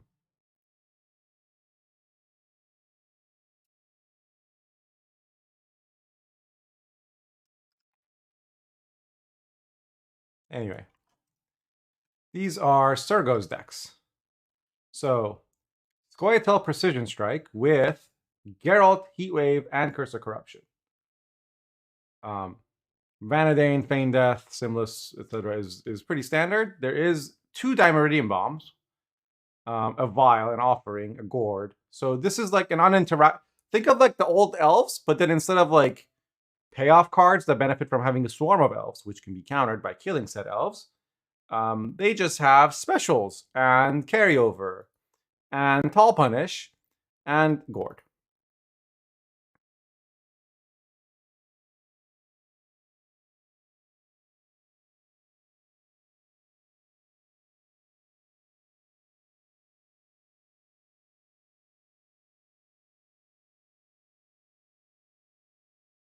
It's a Saber-Tooth Tiger should have been a no unit deck. But Simless is like a better finisher than Eldain, right? Plays for more points and more removal. So it's 13 provisions, sure, but it also doesn't require that you play Saskia and a million other things to thin your deck because you have a bunch of traps. Instead, they have this Rhyhid Officer is interesting. This is just a filler. I guess it's just a 5-point card, but it does more damage on the opponent's side. So they're gonna let Sergo's gonna let Knights through. We know that. Question is, what did they ban? I suspect this deck will do just fine against Frost. And look at the tall punish in this. Like, it's an enslaved 6 list, but it runs Treyherd. The Siegfried, I still don't understand. I don't get it. 2 bronzes, a Vigo, and then Vincent, Leo, and Vilgefortz as the tall punish. April, R35. So no informants, no siege machines, just, Stefan, Artaud, and Vigo as sort of like the points of the deck, along with sergeants and mage torturers. There's not even a coup.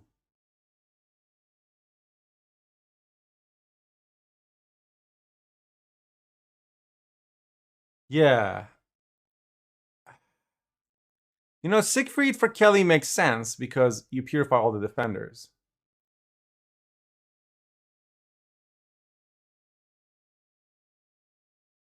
You can see in game, Shiva. You can always see in game. You know where you press play? It says how many days left in the season. And that's always when the patch is, and that's always when the season ends.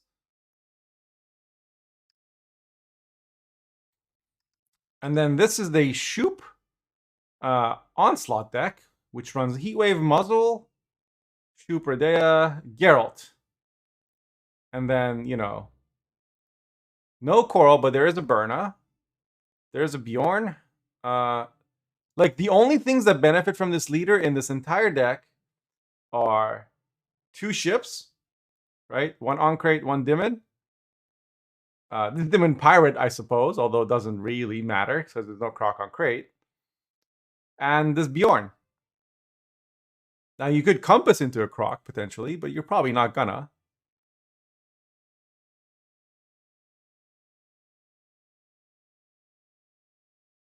Yeah, there's no terror. I mean, you could change this to Reckless Flurry, and it would be the same thing. But I think this gives them more reach.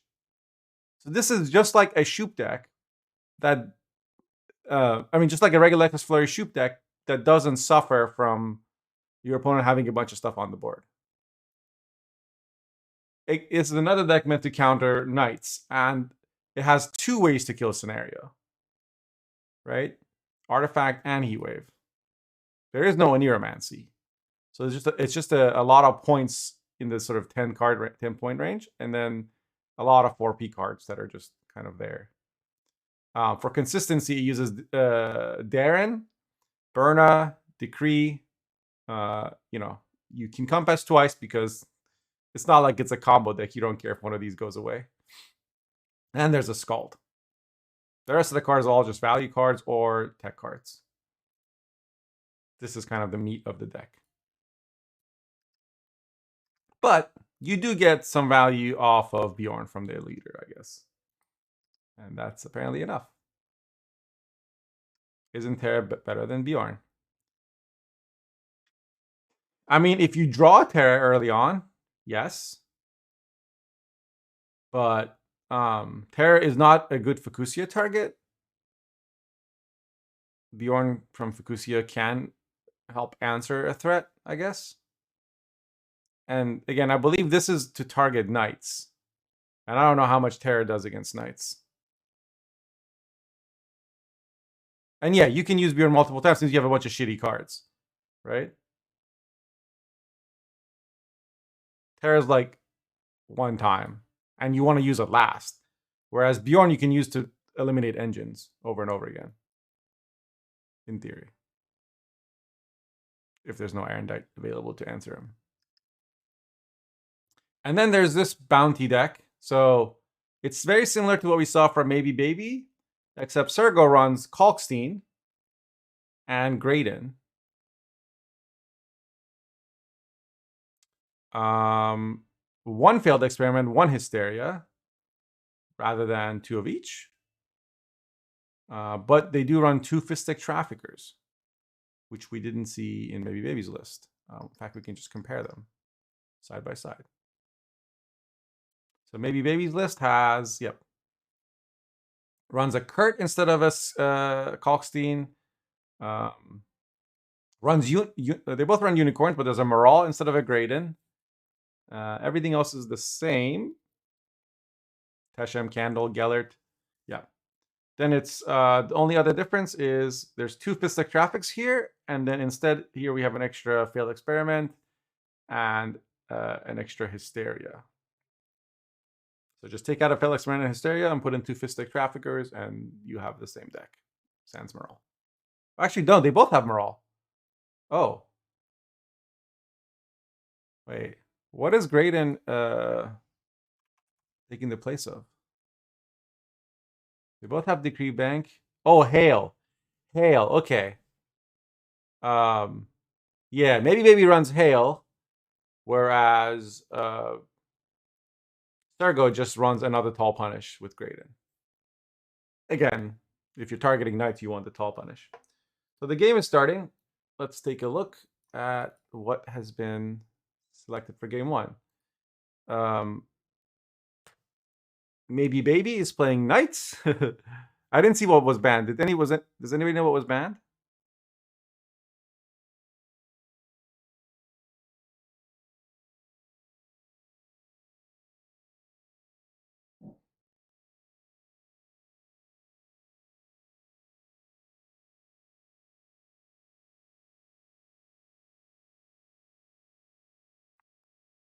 Yeah, we'll find out after this game. NG and SK. Okay. So Maybe Baby banned Sergo's NG, and Sergo banned Maybe Baby's SK Devotion, Golden Necker Pirates, which makes sense. So yeah, Sergo goes for the Shoop deck on red coin, and Maybe Baby knows they have to get their Knights through. So like again, this Conquest format, you have to get Knights through because you have to get all your decks through. And so that's just what Sergo's doing. And Maybe Baby is going to play Knights 3 times. or less. But you're going to see maybe just pick knights every time because it's the deck that's being targeted. So that's the one you play. So you have 3 chances of winning. Because if you win one game with knights, you probably win the series. So don't look at the score. 3-0 doesn't mean anything, when you're doing a strategy like this. But just lineup wise, Sergo should be favored simply because they targeted the deck and their opponent has that deck. Both players had Vile. I don't know why. Maybe if you click the Vile, I guess it's just out of habit. Maybe played the Redanian, and then Sergo dropped the boat. And maybe drops the Immortal, which goes to 8 instantly because of the boat. And then Squire comes out, gets boosted. Notably, Sergo did start with Bjorn in their hand, so they've been getting armor off of these pings. Gutting Slash is used. I take it that's just filler. That's just like I'm gonna pass card. And yeah, I would not I would bet money Sergo's passing here. Yep, instant pass, which is not surprising. Something we've seen Sergo do over and over again. Play down to 7 and pass. He just plays Skirm? Yeah. Because the other cards are more valuable than the Skirm, and they are not going to contest round 1 when the Knights player has played an Immortal. They would have to commit like Heatwave or something silly, and they don't need to because they don't need to bleed out the scenario. They have Heatwave and Muzzle and Geralt in this deck. With these kinds of Shoop decks, I almost always see good players give up the rounds because they want to, they have some very valuable cards and they want to have them all together in one round. If your opponent dry passes, you can always set up like an extra 10 points of carryover with your Shoop as well. Snare comes down. Heatwave is the answer immediately. I should point out Sergo also has Shoop and Muzzle and Rune Mage all in hand. I suspect Rune Mage to come out soon, but you probably don't want to commit. I don't know. I didn't know if I should commit Rune Mage before my opponent has committed to bleeding, because Rune Mage is a lot of points and can answer a lot of stuff. Maybe Baby plays a Redanian Knight that's infused. Muzzle comes out, negates that immediately, and gets ahead. This was an infused Redanian Knight, so it was getting 2 points a turn. So it's gone now. And you can't, when you muzzle someone's unit, they can't just pelor it and get it back, right? Unlike a lock. So.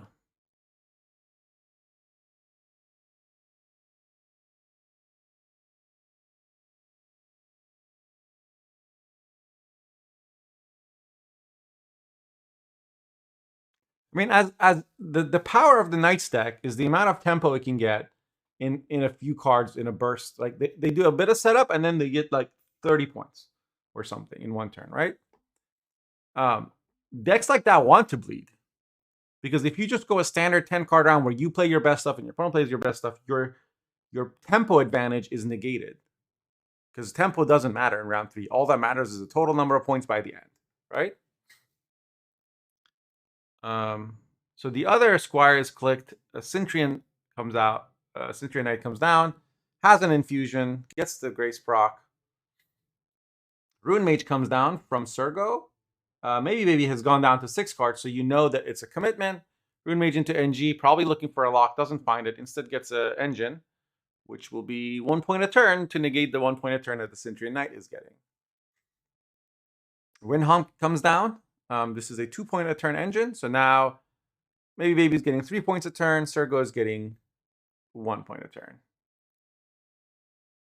So +2 per turn for maybe Baby. It'll be interesting to see if Teshem is used to answer the Windhelm. I guess it can't be. It would have to be Command Leader. You have no way to ping. You could purify the shield off, I suppose. Maybe Baby now has 2 boosted units, so they could play Knight Errant between them next turn. I am very curious what Sergo does here. Teshem comes down. Kills the Centurion. Just stays ahead, I guess. And remove the boosted unit, making the Knight Errant not, boost to 4 on deploy. Instead, go to 3. AA has not been played, but there is a Lady of the Lake, which is what I suspect will be used next. No reason not to use AA. Is maybe hovering over the leader? Okay. Yep, Lady of the Lake into AA. Is it going to be Knight Errant or Vandergrift? It's Knight Errant. Comes down to 6. We'll boost to 7. I assume they'll put it between the Squire and the Windhelm. Yes, that's where it goes. Do you leader the Squire? Yes. Squire. No, you don't.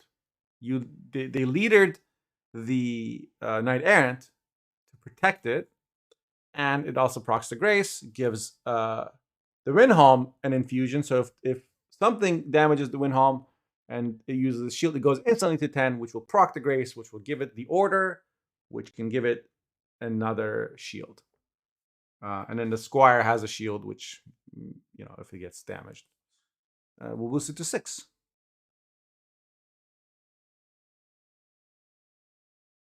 So I think that was the first leader charge.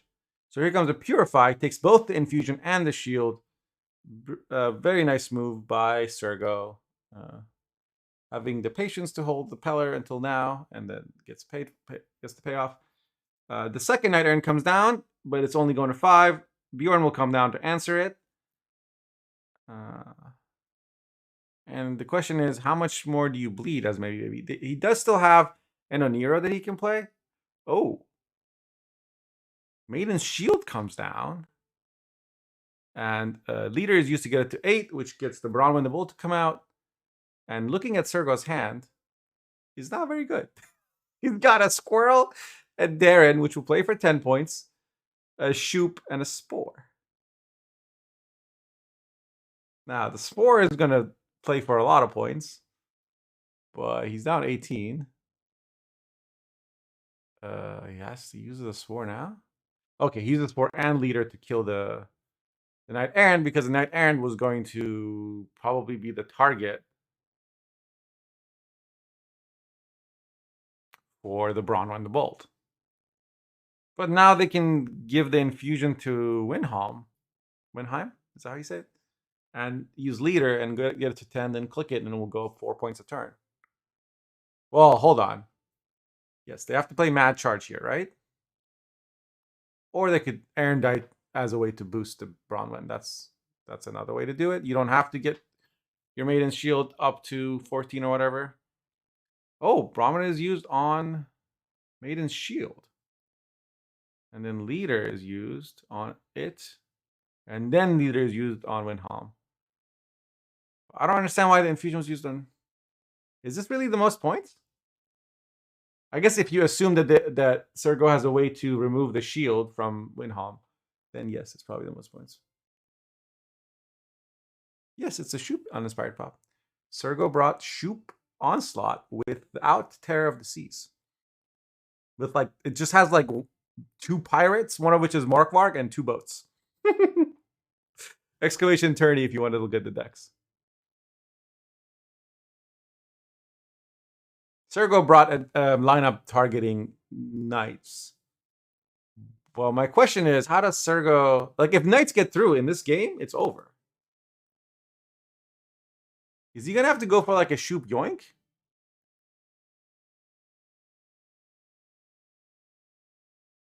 Or Destroy Random? I don't know what that says. Someone translate. Destroy Random is used. Takes out the Windhelm, which is not the worst roll. The best, I think, would have been... yeah. Because now he has reach. Holy crap. Destroy Random is used. Yeah. I guess move Shoop Yoink would have been Omega Trolly and Super High Rolly. So the question, he can't play Squirrel. Squirrel won't be enough. He has to play Darren. There will be enough, either melee or range row. I suspect it's going to be range row for Morkwark, right?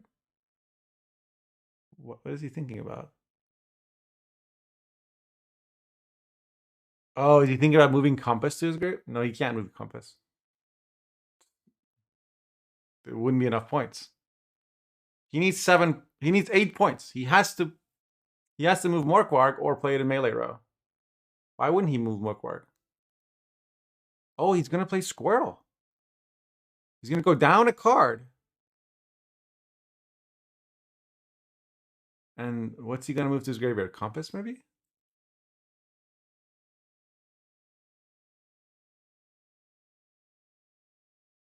Scald. Because Scald is the least points of any card he has. Wow. So he says, I don't mind giving up a card just to make sure I can Squirrel the Erendite. Since he's not going to have last say, he can't really... because in the previous series, I've seen him do is get card advantage when defending the bleed and brick the Erendite. Yeah, Val predicted it. So Burna comes down. He does have more Quark in hand. Woo! What a Burna! Holy shit! Gets the Redea and the Compass. How many cards does he have in deck? Like, can he activate his Compass by playing Redea? No, he cannot. So he mulligans the Compass and the Morkvarg.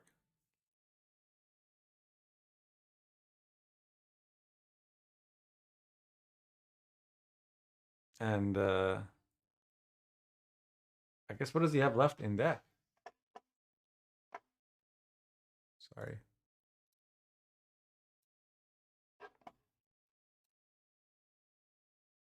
Sergo. SK.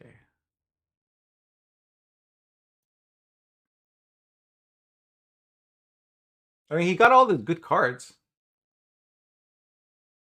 Was Tesham already used? He's going to play Demon Pirate. Oh, there's a Geralt. But yeah, Geralt's not going to get value. Demon Pirate's going to be played for 8 points.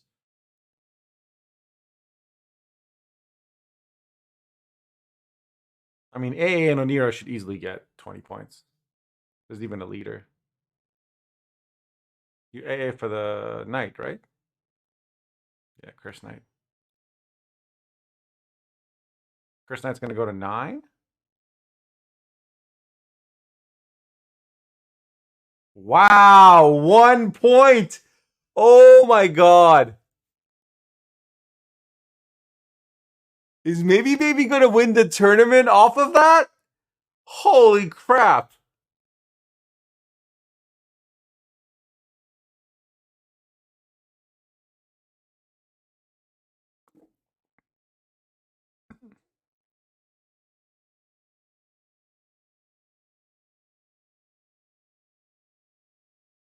I mean, I think that's over.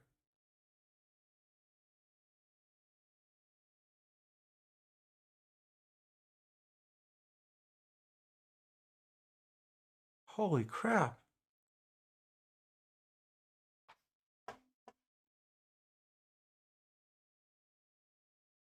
If he draws...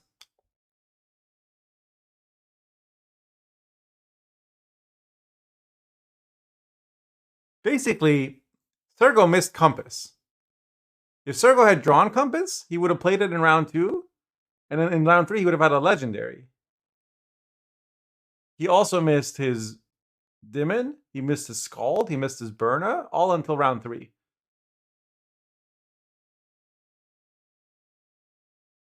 No, he would not have won against the Big Arrow. Not at all. Going down a card was absolutely the right thing to do. It's more that he lost the game when he didn't draw enough. Yeah, his first round was awful. But that's all it takes, right? This is the thing. When you target a deck, if you get unlucky one game and the deck that you counter gets past you, that's it. Now now you're unfavored in every other game.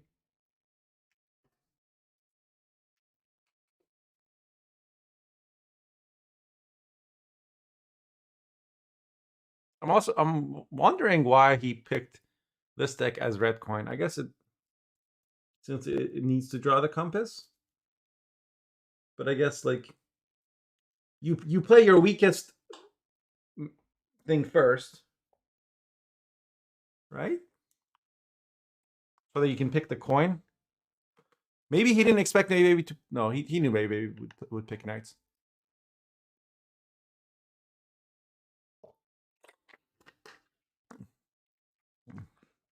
Nothing will be a good matchup.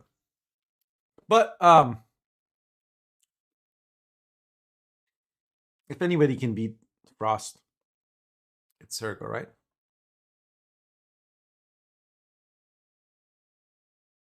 Or the Cavs. I mean, you can see the name of the players. Sergo is blue coin. He's at the bottom. And maybe is up top. Right? So the cams stay in the same place.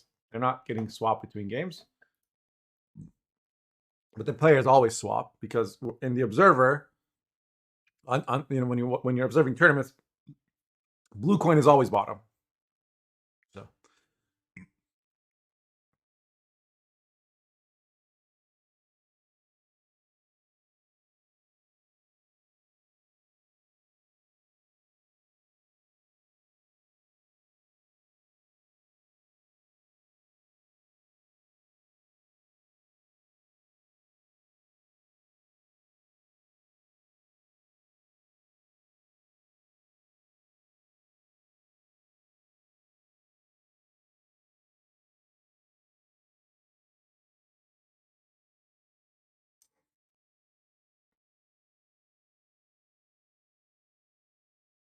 yeah, oddly appropriate, right, Akatash?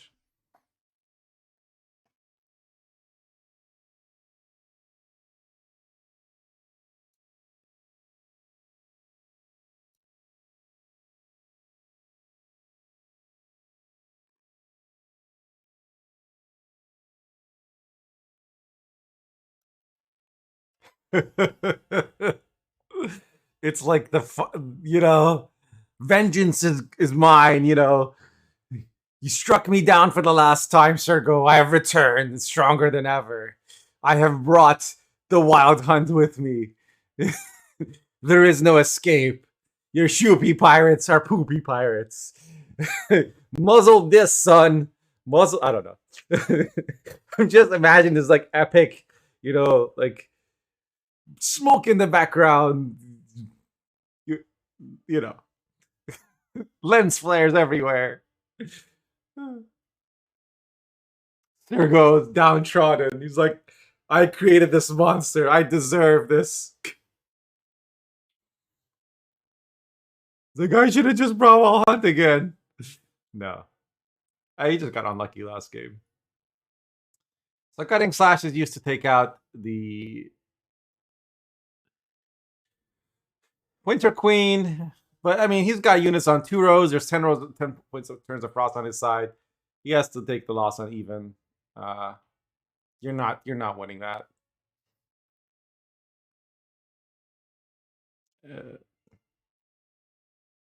At least Winter Queen was used, I guess. Copium. You're not gonna keep the squirrel. Ardgith was gone, or was already played once. There's no point having a squirrel. He gets a boat. Oh, Imler's Wrath gets mulliganed. Interesting.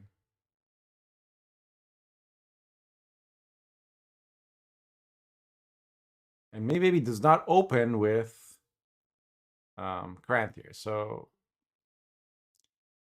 they won on even. I expect they're going to want to play their Caranthier last, since we know Sergo has a bunch of tall punish. At the same time, Sergo could combi to deny that. There's also Shoop Transform last card, rightmost card, which doesn't require last save. Yeah, sorry, there's not going to be a combi. but there could be a Shoop transform. Tyrannalia is used on this Navigator. There is no Bjorn in hand for Sergo. Oh yeah, also, if you play the anti-board, Shoop can yoink it, but is he going to go for the yoink here? I guess he feels like he has to. It's too good a play. And if I'm maybe, I just pass now. I mean, it's like 24 points behind. Do you really want to play into this when your hand has good cards? He says yes. He says I do. He says I'm going to play a Foglet because I have 10 turns of Frost stored up in Tyrannalia. The score is 0-1. You can see it on the screen. Sorry. That's from a different thing. This is the grand finals.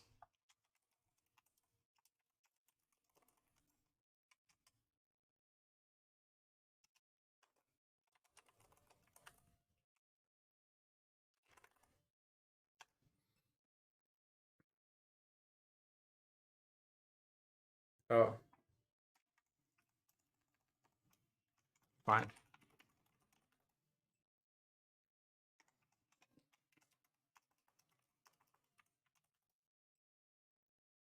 There.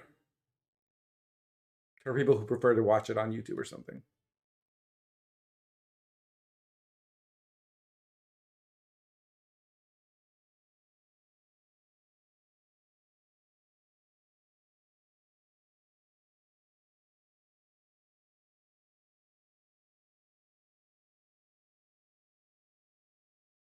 Maybe is playing Frost this game. So Shoop and Geralt both get used. Now, oh, and also, was Heatwave used also?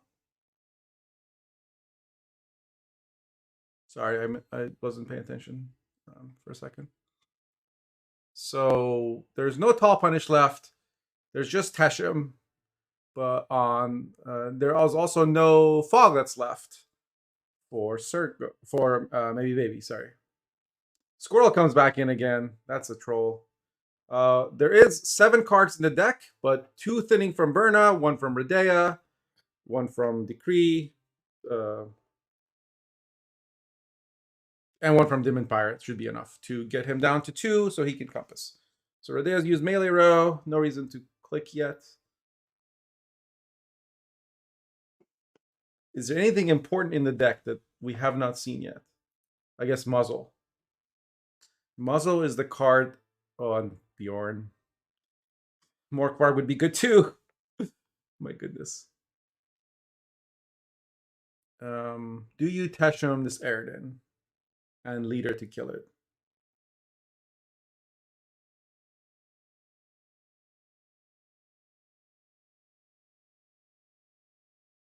Yeah, Baby has had a really good hand all game, honestly. Sergo can get Compass. It's just a question of will they also get Muzzle? So Leader is used. Tesham will come out, I expect. No, Decree. Decree for Bjorn. Okay, that makes sense. But now they have to... Berna is 2. Dimon is 1. That's 3.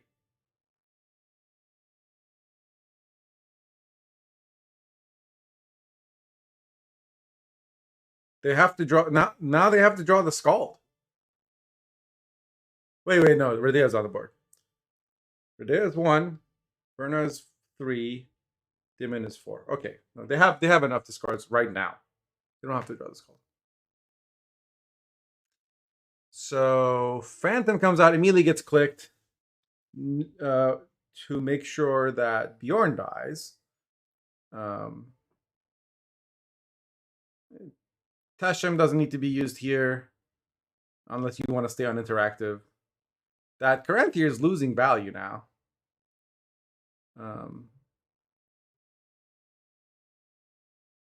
Berna gets played. 2 boats come out. So no Muzzle. Oh, Redea draws the muzzle. Redea draws the muzzle. Um, and I'm guessing the muzzle is the reason the Phantom was clicked immediately. Here comes Ardgaith. I wonder if Oberon will be played into a bruiser just to increase the value of the Caranthir. Anyway. Here comes Demon Pirate. He was hoping for the Morkvarg. Does not happen. That's 5 points they don't get. It was a 1 in 3 chance for Sergo.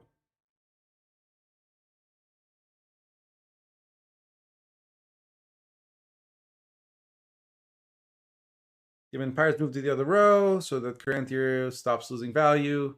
Although there was 1 point of armor on it. That armor was going to happen anyway. What do you muzzle?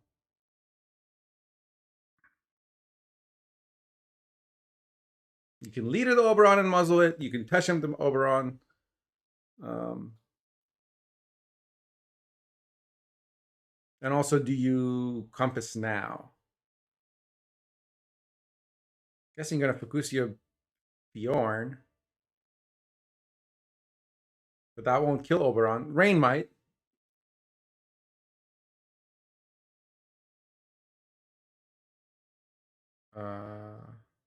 Would Arnagad be good?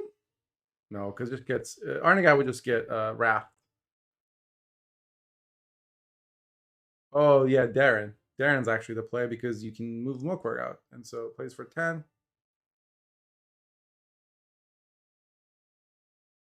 Plus 4 points of rain, which is actually exactly. Is it one turn too many? Yes, it's 1 turn too many, but it's still more points than Bjorn because Bjorn was just going to be, 6 points, 7 points. Darren is 10 points. Here comes Naglfar into Toad, the only gold left in the deck. It will eat a 4 for, play for 11 points. I would see muzzle here on the Oberon.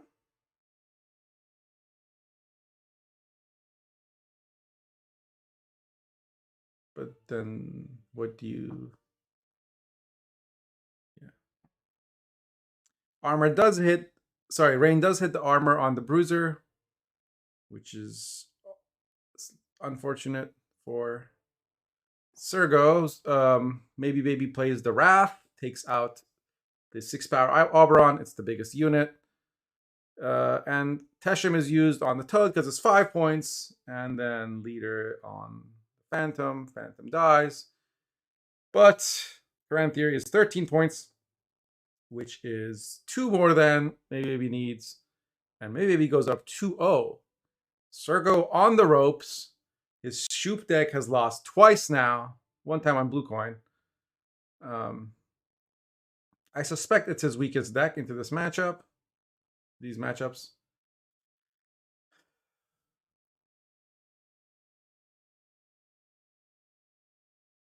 If the Shoop deck is better on red coin, don't you play Bounty here as Sergo? Because your Bounty beats, well,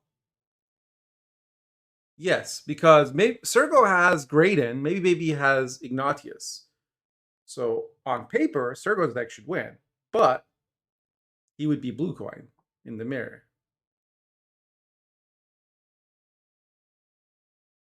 Don't sleep on Baby. Nobody puts Baby in the corner, maybe.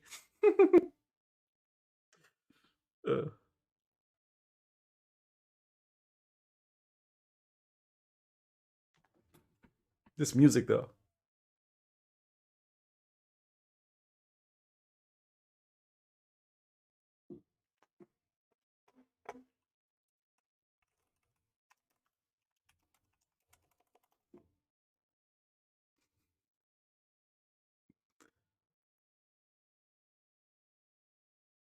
I mean, I think it comes down to coin and draws.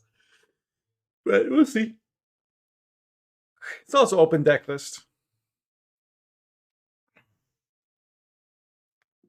I think it's Kitchen Channel.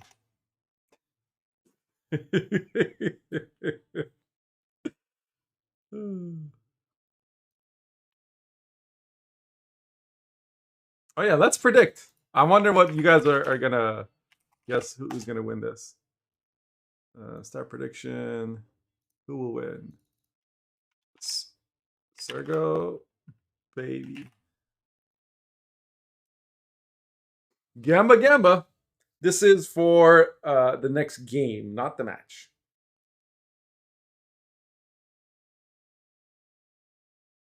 You have like 40 seconds left to vote. Gamba Gamba.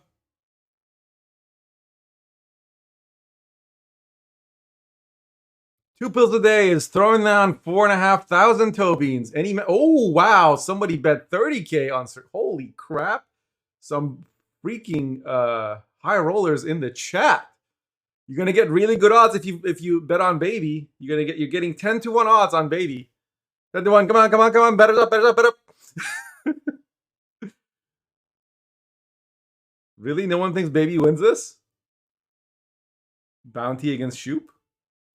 All in? Oh, here comes. Okay. Whoa, baby is now 44. The odds have shifted. Oh my god. 80,000 toe beans have been placed. 56% baby, 44% Sergo for this next game. Not the match, not the series, just this game. 5 people bet on baby, 3 people on Sergo. The odds are 1 to 1.8 for payout of baby if baby wins, and every toe bean you placed will get you back 2.26 if you bet on Sergo and Sergo wins. Let's see. Does Sergo have compass? He does not. He plays Morkvarg. Sorry, he plays Darren, but not into Morkvarg. So he didn't mulligan Morkvarg, or couldn't. I didn't see that. I was looking at the bets. Toe beans are not imaginary. They have value. You can use them for things. Like timing out other people. You can't put a price on that. 2 abomination failed experiments have been placed on the board. Of course, they require coins to use, but they're also 6 tempo each. Execution comes down, kills the Darren. Darren's a fat, juicy, tasty bounty target because you only got to do 5 damage and it gives you 8 coins. And now maybe he has enough coins to instantly poison something with the 2 failed experiments, unless one of them gets taken out. Even then, he still has 2 more fistics in his hand. He's just saying, your units, dead units. And Sergo takes the pass there.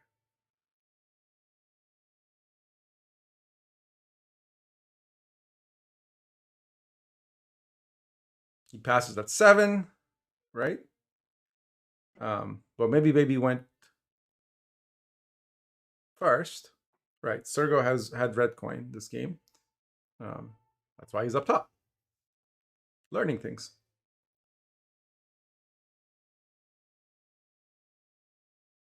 Exactly, Shiva. Exactly. You could even get a hair flip or a seasonal game. Or make me play on a newbie account if you're rich enough. And for a measly 1,000, you can spin the wheel, and we have 6 of those left. Uh-oh, Sergo has gone dark. Oh my god, that is terrifying. I just noticed that. Sergo's like, it's go time. Activate, like, Sith Lord Sergo. He's Monk of Christ.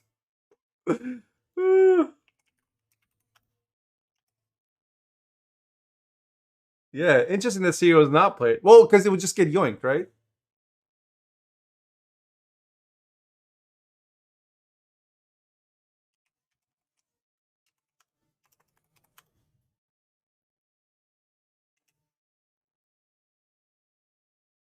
What's the? There's an emote with like a flashlight. thing. Like a flashing scared people.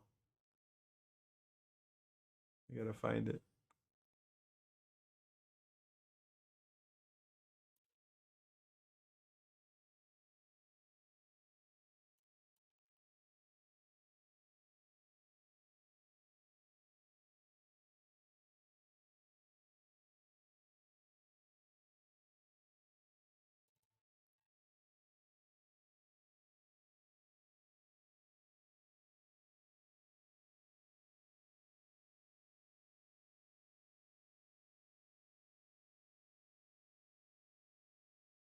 Okay, I give up. I can't find it.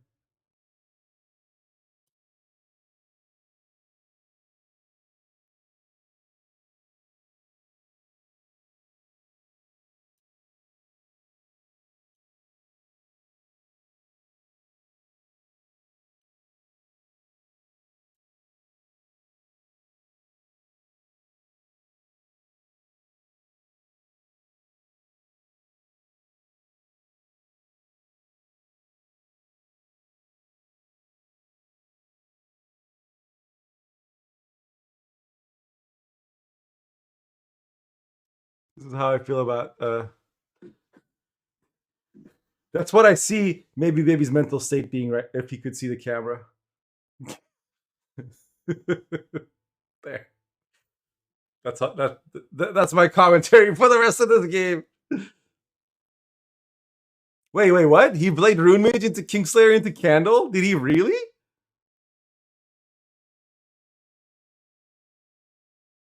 Oh my god.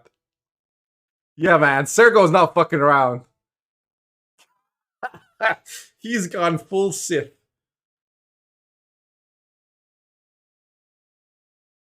Yeah, Shoop makes it very hard to bleed, right? Because whatever you play first gets yoinked.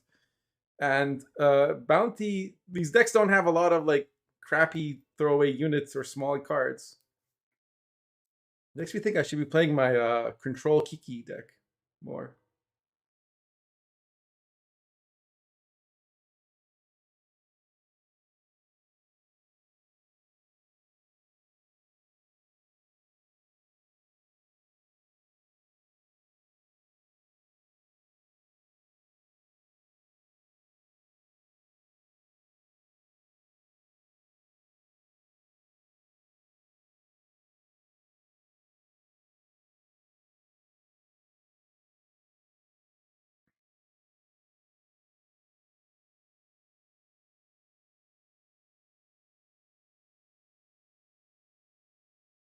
I should play random. Ooh. Good question, because I mean I think he has to. Redea gets him to 3 and he has to. I almost wonder why there isn't like a Freya's in this deck, but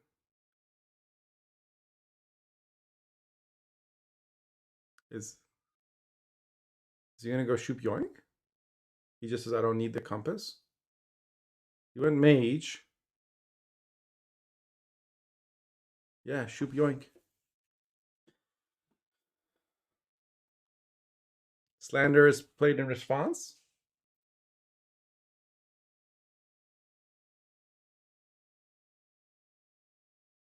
So it's just Compass is not going to be a legendary. Wait, hold on. Depending on what's in deck, Redea could like fix the situation too. Like depending on what Redea draws. I know Scald was. I saw Scald in round 1, and we saw Darren in round 1. We saw Burna. Has Dim and Pirate been played? If Redea draws Dim and Pirate, that could activate Compass too. Executioner comes down and just puts 8 points of bleed on the enemy side.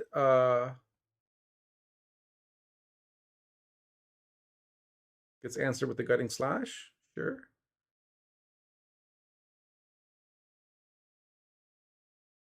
There's no bounties left for maybe Baby. And this Hail is sitting at 9. Now, of course, in deck, there's bounty givers. And there's a bank and a golden necker to get them, as well as a unicorn. I assume you don't play unicorns before Golden Necker just to make sure you don't brick your one remaining location. Why was Gellert poisoned exactly? I guess knowing Sergo's deck, you're kind of forcing him to play Redea here since there's no other proactive units to play.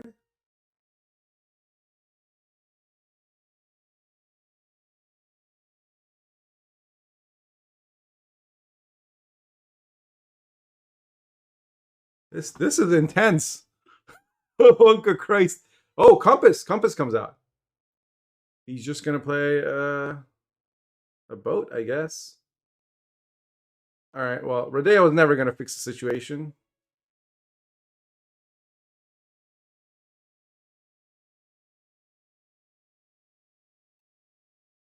This is peak Went.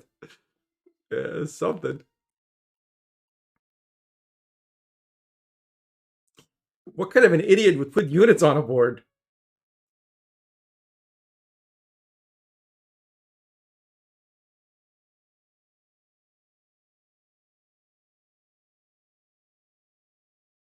Okay, finally Maral comes down. I predict Maral will die. It's just a question of how. Bjorn, right? Right? Also, Vile hasn't been clicked. This is the turn Vile has to get clicked to get its max value in theory, right? No, I guess he can still do it next turn. Or the turn after. Yeah. Bjorn comes down. Bjorn plays for 8 here. It had, armor. It had 2 points armor. Okay. Goldenecker's used Kurt into Hysteria and location. So Kurt could put a bounty on Gellert. Hysteria will kill it. That plays for 5 points and 4 coins, since he was already at 5 coins to begin with. It's gonna be a poison. Yep, all those pings don't really matter other than in terms of armor, but they do some damage. I think maybe Sergo wanted the boat down right before Golden Necker because that boat played for 7 points basically, 8 points if you count the armor on Babjorn. Yeah. So Compass played for 8 points, you could say. Vile is clicked on the Peller, negates the bleed, and adds 3 turns of vitality. Bjorn can be picked up, but there's not really anything to discard. Maybe a Geralt, if you... Yeah, Geralt's... Because maybe Baby can deny Geralt a target by using the Boosty Unicorn first.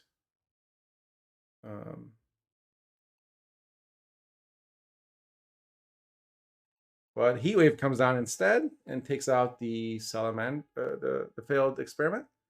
Bank is used for Freak Show to kill the Peller, so the Vitality doesn't get value.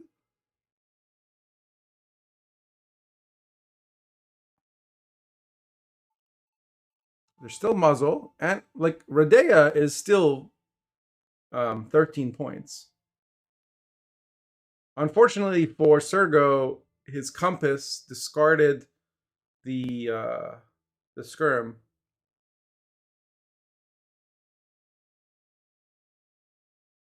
And then it was Shoop that killed the beast. Sorry, too soon. Muzzle comes down, takes the Kurt, not the Freak Show, but then leaders the Freak Show. That makes sense. This way, his muzzle plays for 10. Unicorn comes down, probably kills the Kurt for 5 points. Yep. And just to add insult to injury, draws the 8 power Nova. Here comes Redea for a wholesome 12. I don't know why. Why we didn't go range row for a lamp gen. Oh, it's so we can discard Geralt if we need to. If it's a brick, which it is. Bounty Leader used to smack down Redea. It was at 8. Yep, you discard Geralt here. Teshin will play for 8 points, but it will not be enough considering there's a hail in Maybe Baby's hand. And Maybe Baby comes back through the loser's bracket to take Sergo out in a reverse 3-0. Holy crap. Holy crap. What a wow. No one, I did not predict this. After Sergo's, I mean, this is what happens when, like, it's shocking but not surprising, I think is the phrase, because, you know, when let me take, this is always on top for some reason. When you look at the bracket, right? Look at the way it's been played out. Sergo took Sviat out 3-0, then took out Maybe Baby 3-0, and then just was chilling there, watching these games probably. Maybe Baby had to go and play against Sviat again, and then come back and play against Sergo. And this time, all 3 wins were against the Shoot Pirates deck. And I think the pivotal moment in this match was game 1, which Sergo lost by 1 point from not being able to compass.